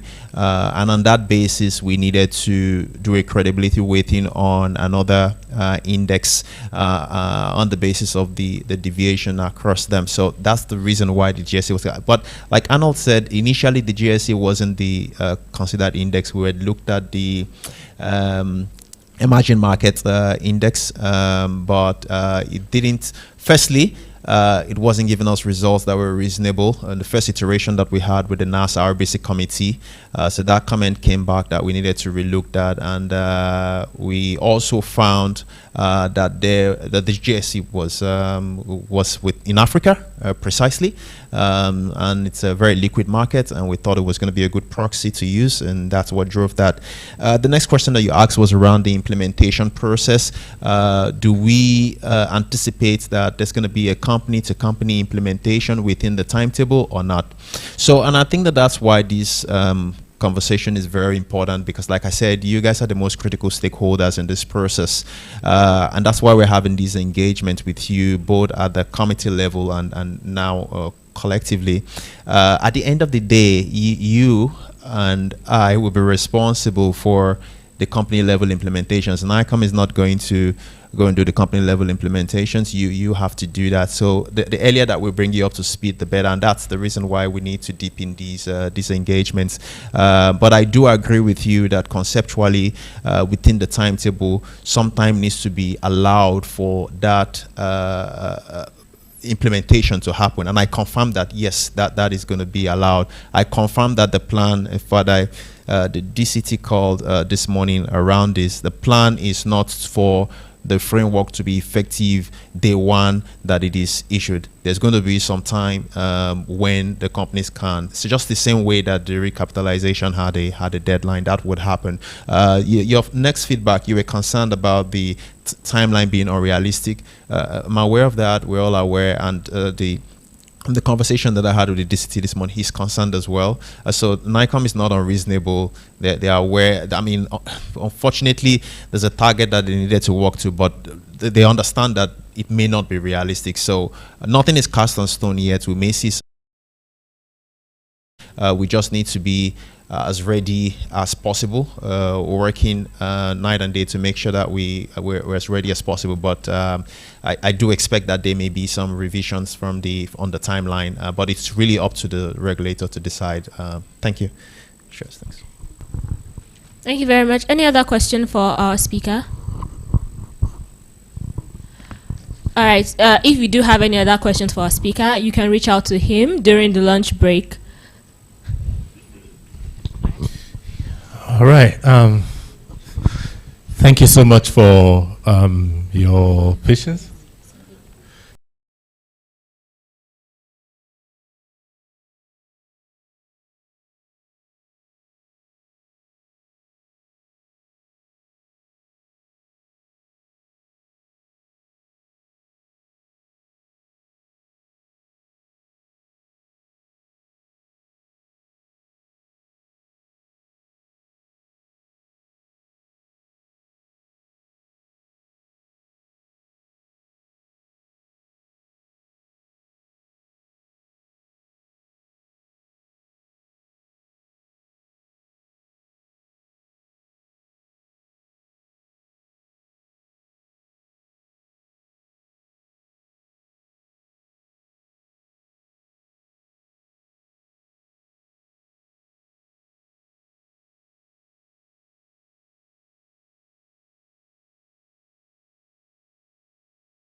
A new, should I say a new terrain in our capital modeling and our capital requirements, just like we have our MCR currently. So we'll be moving to our next session. MCR currently. So we'll be moving to our next session. Okay. Do I need both of these? Yes. Okay. So there's been a lot of innovation in healthcare around the world. And we need to consider the way that healthcare is financed. It's financed by private insurance in the United States, in the United Kingdom in some cases, in South Africa. I don't know about Nigeria, but I do notice advertisements for health insurance here. Health insurance is very much a general insurance type of coverage. We have one-year policies, annually renewable. But the innovation in healthcare has taken place at such a rate that the financing has had trouble keeping up with it. Components of this innovation include technological advances, and a lot of work is being done in big data and AI. But here's the conundrum for health insurance and healthcare financing. Even with all of this innovation, technology and so on, healthcare costs just keep escalating, and at a faster rate than the overall inflation rate. And so my thesis is, what can actuaries do to help control this out-of-control pricing? And why does it increase at this rate? One of the reasons for this was because when health insurance began, and I think the first policy in the United States came about around 1913, although there are older examples in the United Kingdom, for example, with something called friendly societies. Friendly societies are organizations of mutual support. But the United States, the early policies around the 1913, 1920s, began to prepay for hospital services and then later on added on physician services. And the way that claims were reimbursed essentially is called fee-for-service, meaning that you went to visit the doctor treated you in some way, submitted a claim to your insurance company, the insurance company looked at it and paid.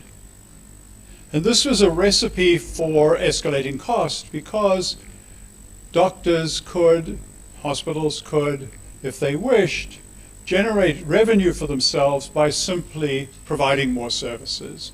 So this was the beginning of this sort of out-of-control cost escalation that later became such a problem. In the United States, health insurance is uniquely expensive. The average cost per individual per year is now running at around about $10,000. Translate that into any local currency of your own, and you can get an idea of just how expensive it is. In the United States, we have two main payers, and they're about equal. The government pays for about half of healthcare. Private payers, mostly employers, pay for the rest of it. There is a third-party payment system. Health insurance differs from other types of insurance, as I said, yearly renewable policies. It's driven by the tax code because the payer can get a tax deduction for the payment, and the recipient of that benefit does not pay a tax on it. So there's unequal treatment on either side of the tax code. Very high claim rates. When you're paying for everything that a physician or a hospital does for you in the medical line, and there's no restrictions, you're going to get very high claims. Premiums need to pay current year's claims. There's high membership churn and turnover, and limited consumer choice. And here's a chart that'll show you. Now this is, I said, $10,000 for a person. For a family, the 2025 Milliman estimate total cost per family, $35,000. Now the United States, the median income, I think, it runs around about $60,000. So a very high percentage of the median income is going to pay for health insurance. And the compound rate of increase in the CPI is about 2.5%. In healthcare, over the last 20 years, compound rate of increase is running at about 5.3. So I do this talk a lot, and I was asked once by somebody, what can we do to stop this escalation? And I'm reminded of the story of the Dutch boy who found a leak in the dike. And he was able to stop the leak spreading and flooding the town by sticking his finger in the dike. Nice idea. The problem with healthcare is it's not like a dike, it's more like this. This picture's not very clear, but the idea is water is spurting out of every crack and every cranny anywhere in the system. There's just no single way to control these expenses. There's no hole that you can put your finger in. And there's no consumer market in healthcare services. There are no established prices. Providers in the United States, this is physicians' hospitals, are paid under one of two systems. Service volumes multiplied by a geographic adjusted rate, which is called resource-based relative value system. And for those of you who are trained in economics, you may recognize that the resource-based relative value system is an example of Karl Marx's labor theory of value. Marx said prices should be established not in a market, but they should be established by the amount of work that went into producing something. And this is exactly what the United States Centers for Medicare and Medicaid Services, this theory is what they used to establish the pricing mechanism for healthcare services in the United States. So you'll find it interesting that the founder of communism, Karl Marx, theory of theory of value, is what's used in the United States as the basis for payment for healthcare. What's even worse, as an actuary, is that this idea of RBRVS was developed by an actuary, a professor at Harvard University in healthcare, what's his name?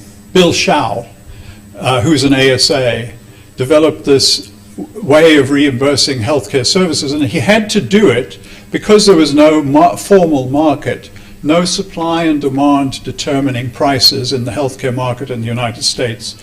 And so Bill Shao came up with this idea of using RBRVS. So it's all very ironic that a Marxist theory of labor theory of value pricing structure developed by an actuary is now used as the basis for reimbursement.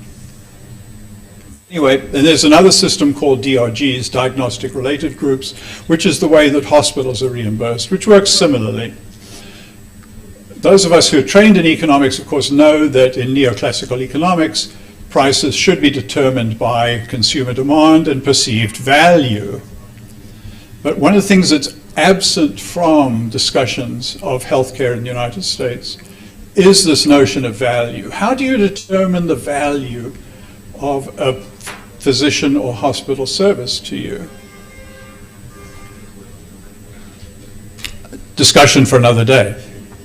So what we've seen as part of the development over the last 20, 25 years is a lot of technological change. And I go back more than 50 years as an actuary, and if I look back over my lifetime at all the technological change that there's been, I'll flip through these very quickly because we don't have a lot of time, but if you think about how we purchase goods and services, there's been a big change. Think about how we used to do banking back 50 years ago. Then we got ATM, now we have Venmo. I don't go back quite that far with my telephone, but I do remember this kind of telephone. And of course now I do miss my BlackBerry. And there's my Apple phone. So technology has just exploded in the last few years, and in the areas of consumer goods, what's happened to prices? If you think about the prices of a lot of these things that you buy over the last 25 years, prices keep coming down. How much did it cost you 25 years ago to buy a television set? How much does it cost to buy a television set today? There's many, many, many goods and services where prices have come down. So what does disruption and transformation in these industries have in common? Through data and technology, activity is transferred to the consumer, and transferring to the consumer increases efficiency because you're doing some of the work assisted by a device. Increases consumer satisfaction, and it reduces cost. So the consumer is willing to trade some additional labor for a reduced price and greater efficiency and greater choice. What hasn't changed? The medical system. We still have the visit to the doctor. We still have big hospitals. Hospitals are much more technologically advanced now than they used to be. but the whole structure of a hospital remains the same. So medicine has become more technologically intensive, but it's still a very human resource intensive business. You still have the face-to-face visit with the doctor. You have, aside from technology, hospitals are still organized like they were by Florence Nightingale. Other industries have used technology to increase consumer power, to decrease cost. Why hasn't medicine done this? So my hypothesis is it's the way that medicine is financed, either by large insurance companies, as in the United States, or by national systems in other countries like the UK.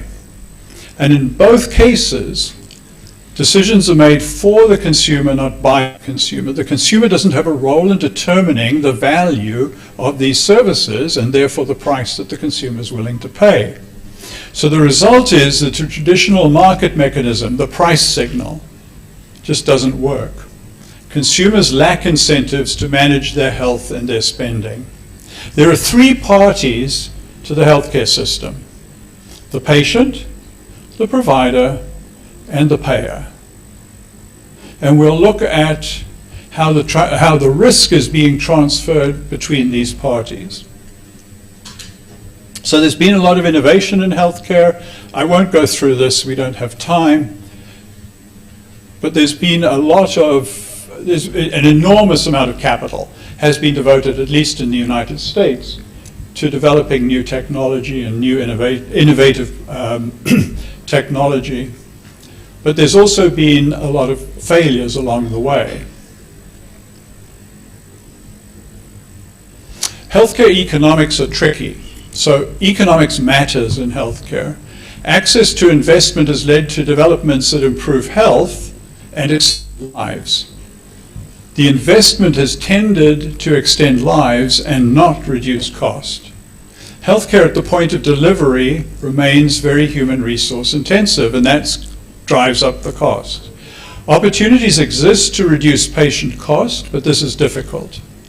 So it's difficult to calculate whether in fact an investment in a particular service or product or technology is in fact saving money. This is what I do for a business. I try to figure out whether investment is producing some kind of return in terms of reduced cost. I can tell you it's very difficult. And these are just some examples of studies that I've done, and you heard I've published a lot of papers. There's papers on all of this kind of stuff: diabetes, end-of-life, genetic testing, GLP-1 drugs. GLP-1 drugs is my current favorite.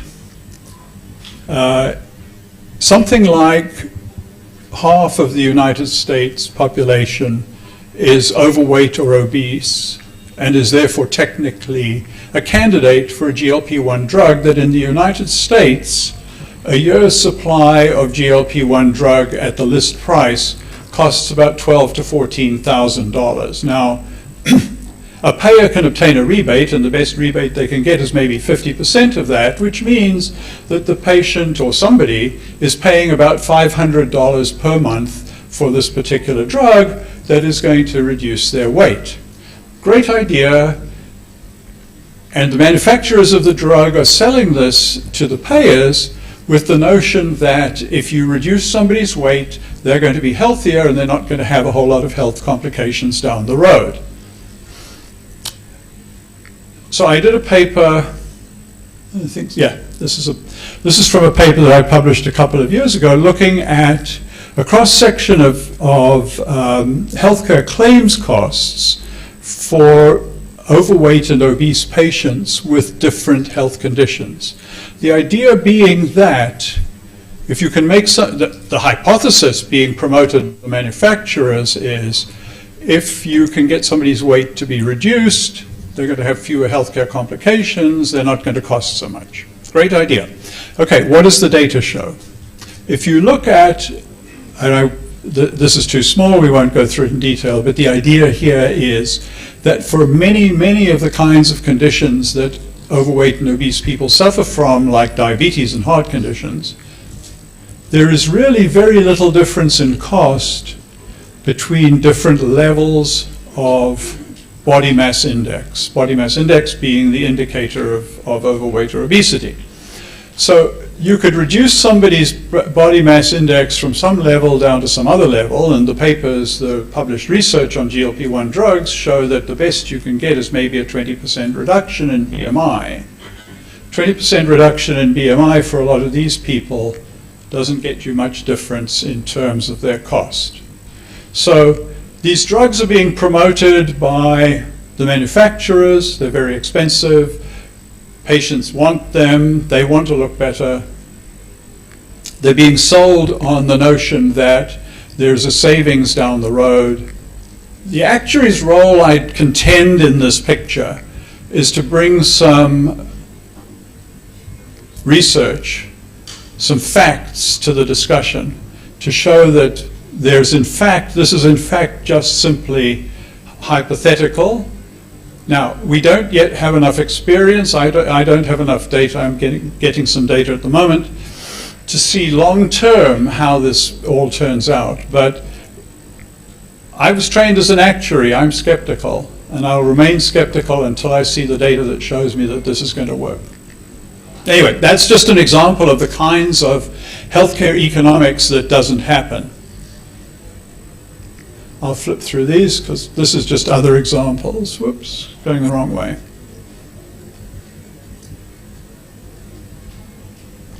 So that's the problem that we have. The problem we have is out of control costs, in part because of the way that healthcare is financed, in part because the consumer has no role in this. So what's needed? I hypothesize that there are 3 change agents needed in healthcare. One of them is we have to reform the way that payment is made. The second is the role of data analytics. And the third, something that I think actuaries don't study enough, which is behavioral economics. As a healthcare actuary, we do a lot of behavioral economic thinking. We think about, if we raise the deductible by $1, how much is it going to reduce a consumer's utilization or consumer consumption of a particular good or service? That kind of trade-off is what behavioral economics is all about. So talk about payment reform for a moment. This is something that I got the award for. There's been a lot of thinking in the United States about payment reform. And you remember I said that there are 3 parties to the healthcare system: patient, provider, and payer. A lot of the work over the last 25 years in thinking about reforming payments has been along the lines of transferring the risk from the health insurer, and the health insurer originally took all the risk because the claims were submitted to the health insurer had to pay the claim, so the health insurer had the risk. That risk is now being transferred to the provider of medical services, the doctor or the hospital. So there are now 2 out of the 3 parties now beginning to have risk in the system.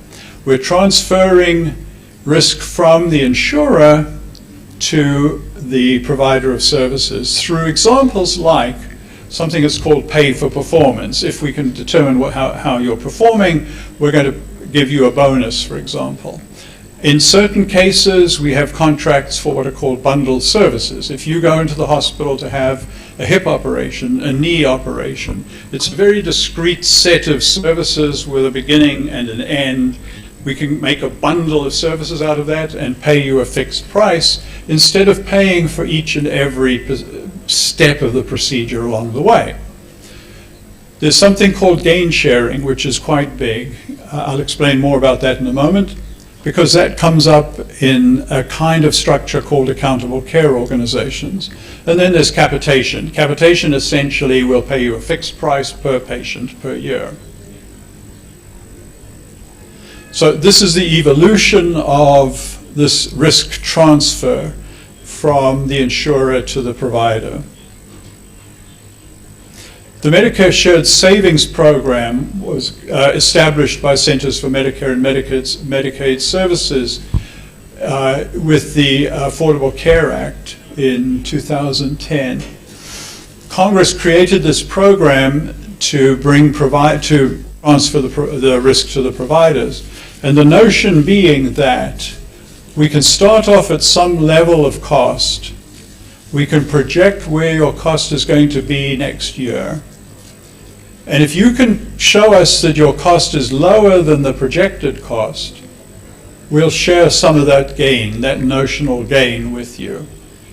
We being the payer, we're going to share some of that notional gain with the provider of services. This is a very actuarial structure for reimbursement, because who's going to project what costs are going to look like next year? The actuaries project those costs. So it's a very actuarial model. It's very widely accepted now in the United States. There's 500, 600 or so provider groups that have contracts with CMS.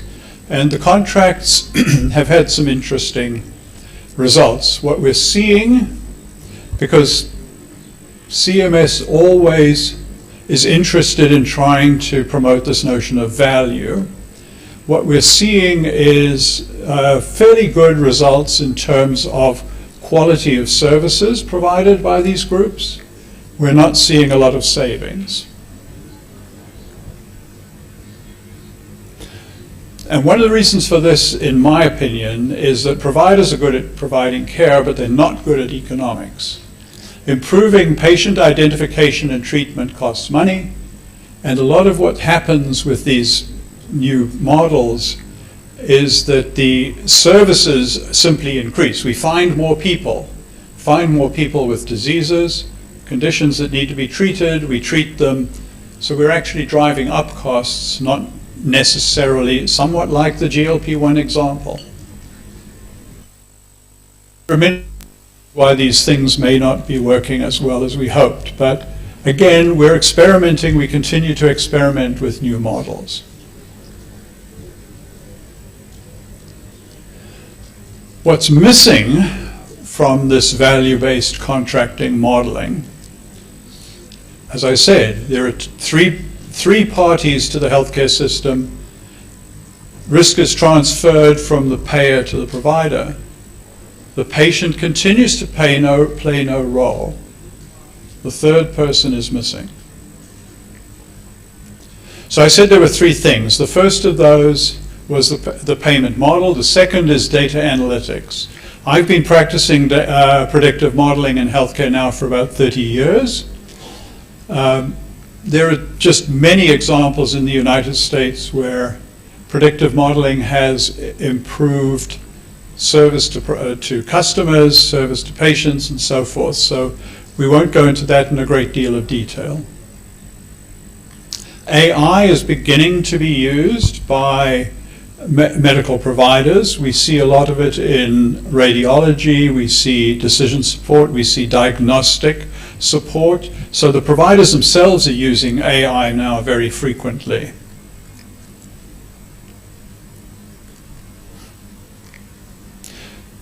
And a question that I ask, because I think this is really important, how long is it going to be before AI completely takes over the role of the physician? In the United States, the US government is predicting a shortage of nearly 200,000 physicians. Now, there are about 1 million physicians in the United States, and about 200,000 of those have what we might call desk jobs, who don't actually look after patients. So maybe to 800,000 physicians actively treating in some form or fashion. A shortage of almost 200,000 physicians is 25% short by 2037. It's expensive to train a physician, it takes a long time. How are we going to deal with this impending shortage? Well, one way we might think about this is, how can AI take over the role of the physician? What does a general practitioner do? Diagnosis, ordering tests, prescribing, monitoring chronic patients. All of these things are eminently transferable to an AI agent. The problem is going to be are patients going to be willing to accept a bot as their doctor, even if it's less expensive? And of course, if you can make it that a bot takes over the role of the physician, it should be almost free, except for the amount of money you have to pay for actually having the AI. And given the valuations of AI companies, that's ultimately going to be a lot of money, but we won't go there today. So how long before the general practitioner is replaced by AI? One of the things that we're seeing I think this is in Utah, if I remember rightly. The state of Utah approved the use of AI for prescribing. So there's no doctor involved any longer. It's simply a chatbot that is now doing the prescribing based on whatever it has back in its database. So there are beginning to be examples of this, but I suspect that we're going to see a fair amount of pushback. One of the pushbacks probably will come from the medical societies because they don't want their jobs taken away. And we're going to see some pushback, I'm sure, from lawyers, the United States after all. And I think we'll also see pushback from the payers. And why might this be? Even though, theoretically, it could reduce the cost of delivering medical services, I think we may see pushback from payers. Patients will have to accept the doctor as their GP. We've had some experience, and this is a paper that I did some years ago. We've had experience in the United States with retail clinics. So in pharmacies began to have clinics in their stores, and they were great because pharmacies in the United States are open often 24 hours a day.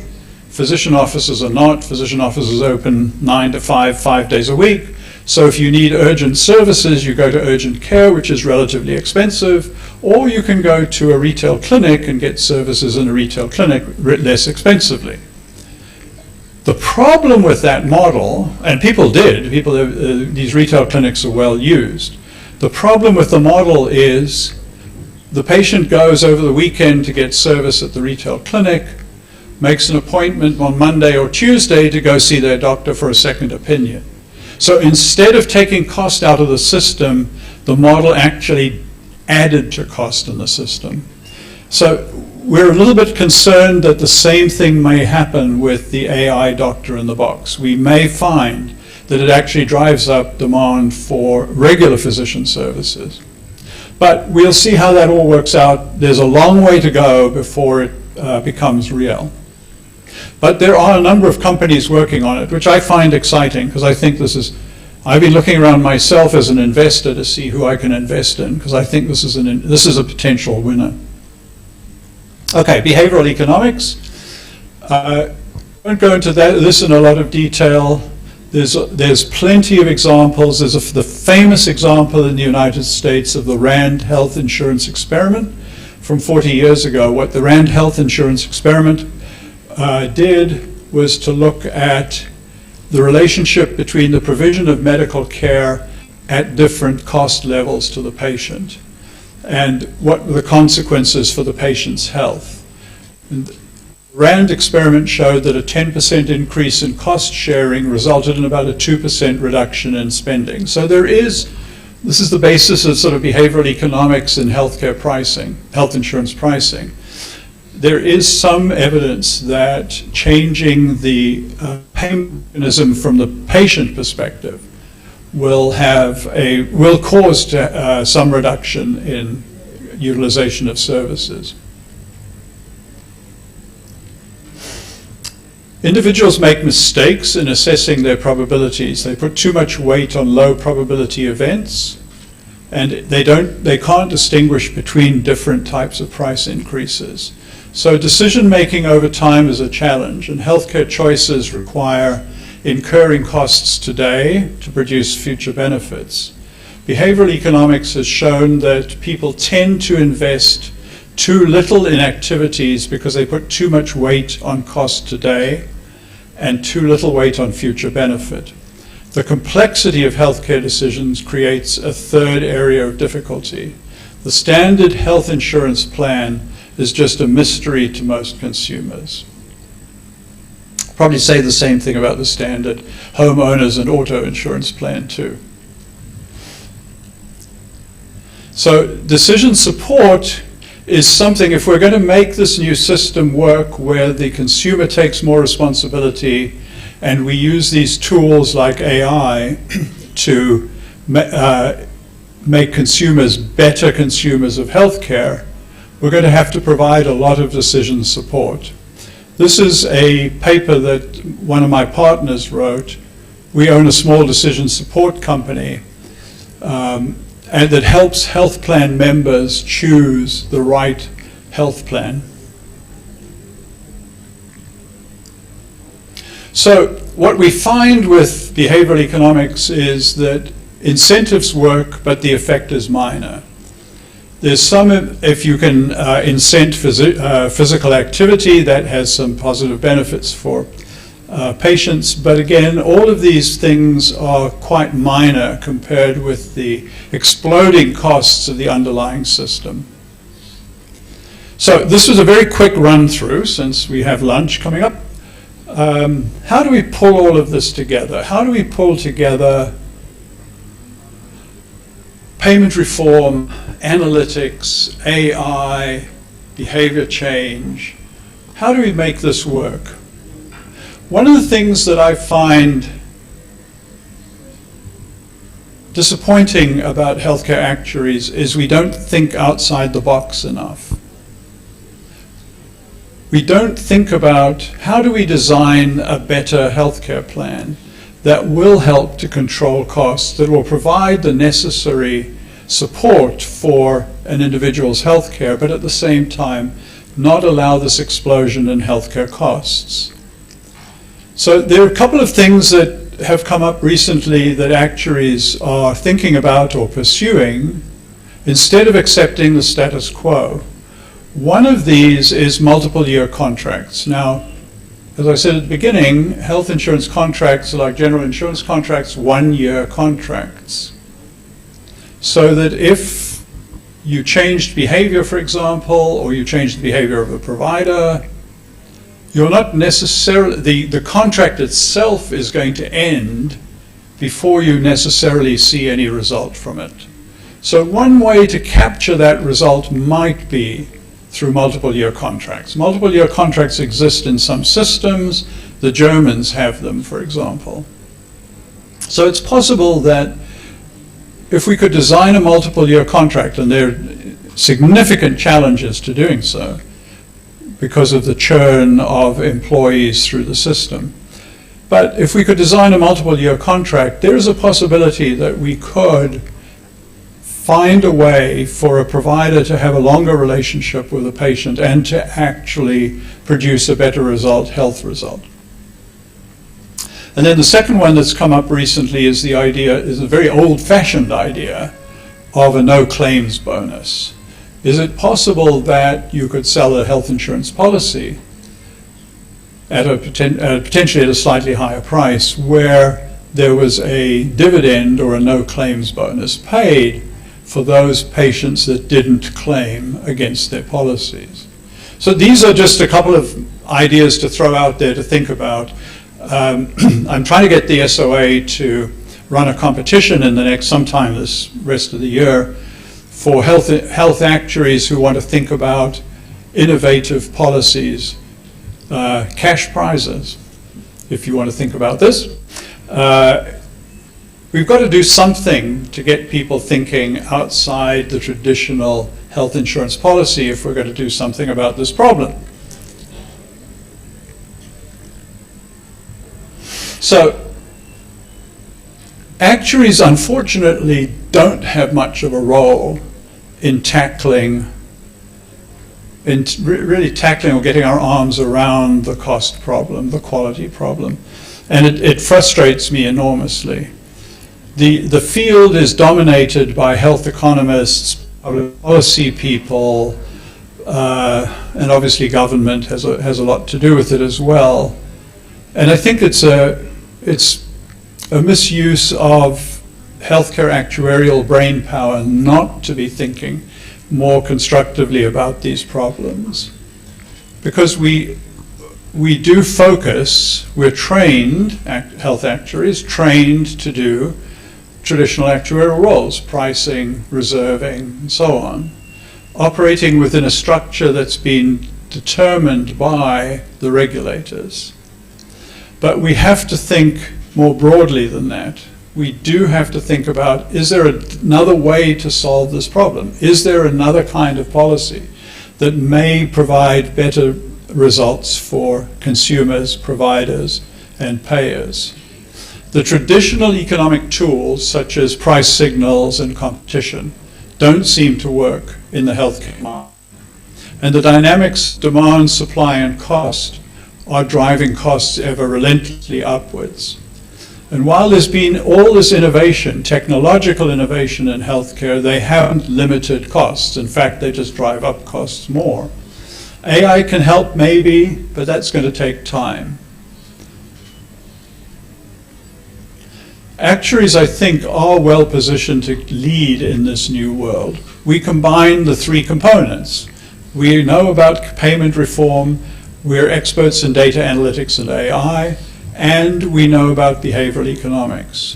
We understand the business, and we understand the risk in which medicine and healthcare operate. And we operate with ethical and professional standards. But it really is going to require a new kind of actuarial thinking with upgraded statistical and clinical knowledge. But fortunately, the opportunities are out there, the training is out there, the resources are out there from the Society of Actuaries if you're interested in getting involved in health insurance. There are many ways that you can get involved, but the most important way is to think innovatively. So, I think we got done in time for lunch.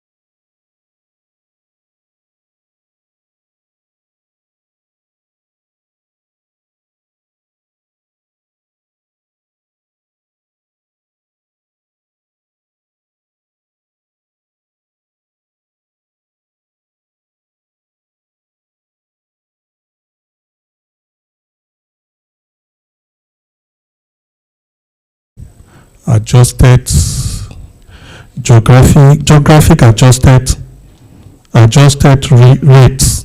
Now I'm interested in that geographic adjusted rates. I have an assumption in my mind, but I wanted to share more light. What is it all about?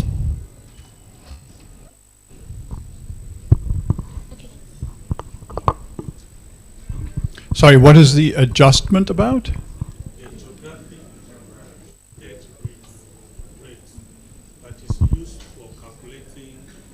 Prices of health insurance. Yes. You say they use service volume multiplied by geographic adjustment. Yes. Yes, because the United States being a huge country, the cost of delivering healthcare, salaries are different everywhere.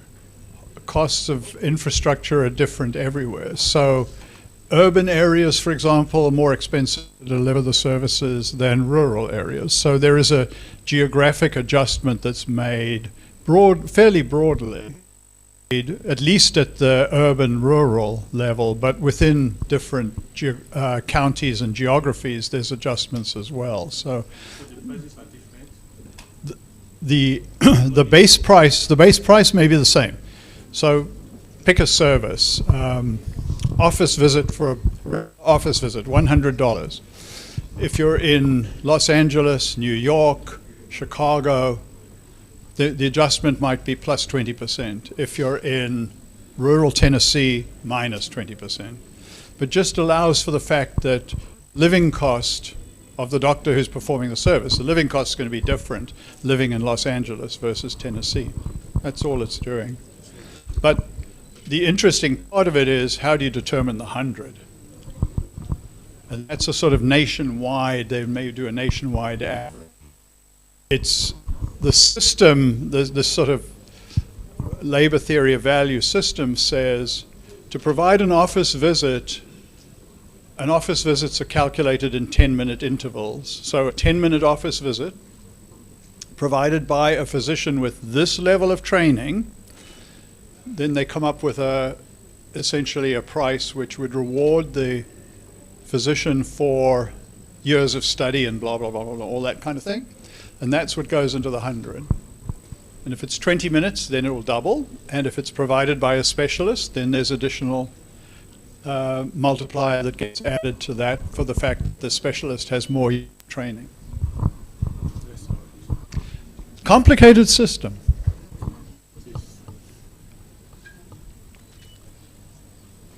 Okay, that's it. Thank you. Okay.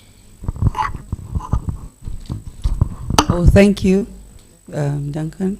So my question is on the, health insurance is based on life. They're closely related, life and health insurance. So what I'm trying to find out now is that, what, in your opinion, do you think that will happen to the health insurance practitioners? Do you think that AI will wash away all of their jobs? Thank you. Do I think you're going to have a job? Yes. Well, see, ill some nasty disease overnight, and there's no, they're going to have a job. New diseases all the time. Look at, we just had COVID, my heavens. So yes, they'll all have a job. Question, I think, is, will it always be that one-on-one consultative kind of job that we're used to? Can we afford that, given the expense of maintaining practice?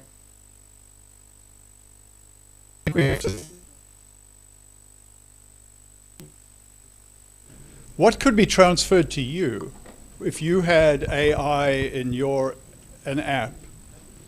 Would you go to consult the doctor, or would you trust the AI to do a diagnosis and a prescription? Obviously,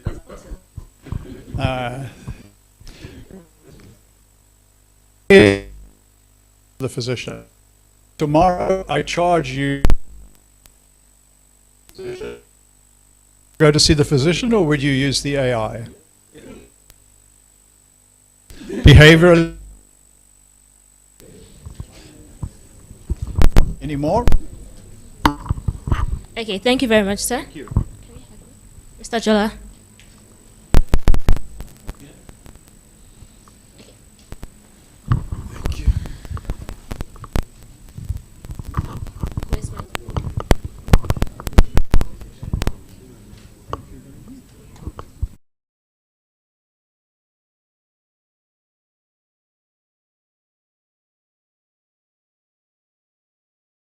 All right, ladies and gentlemen, it's time for our well-deserved lunch break.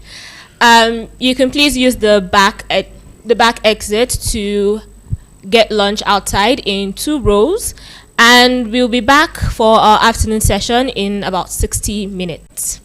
Thank you very much. 2:30 precisely, yes. See you soon.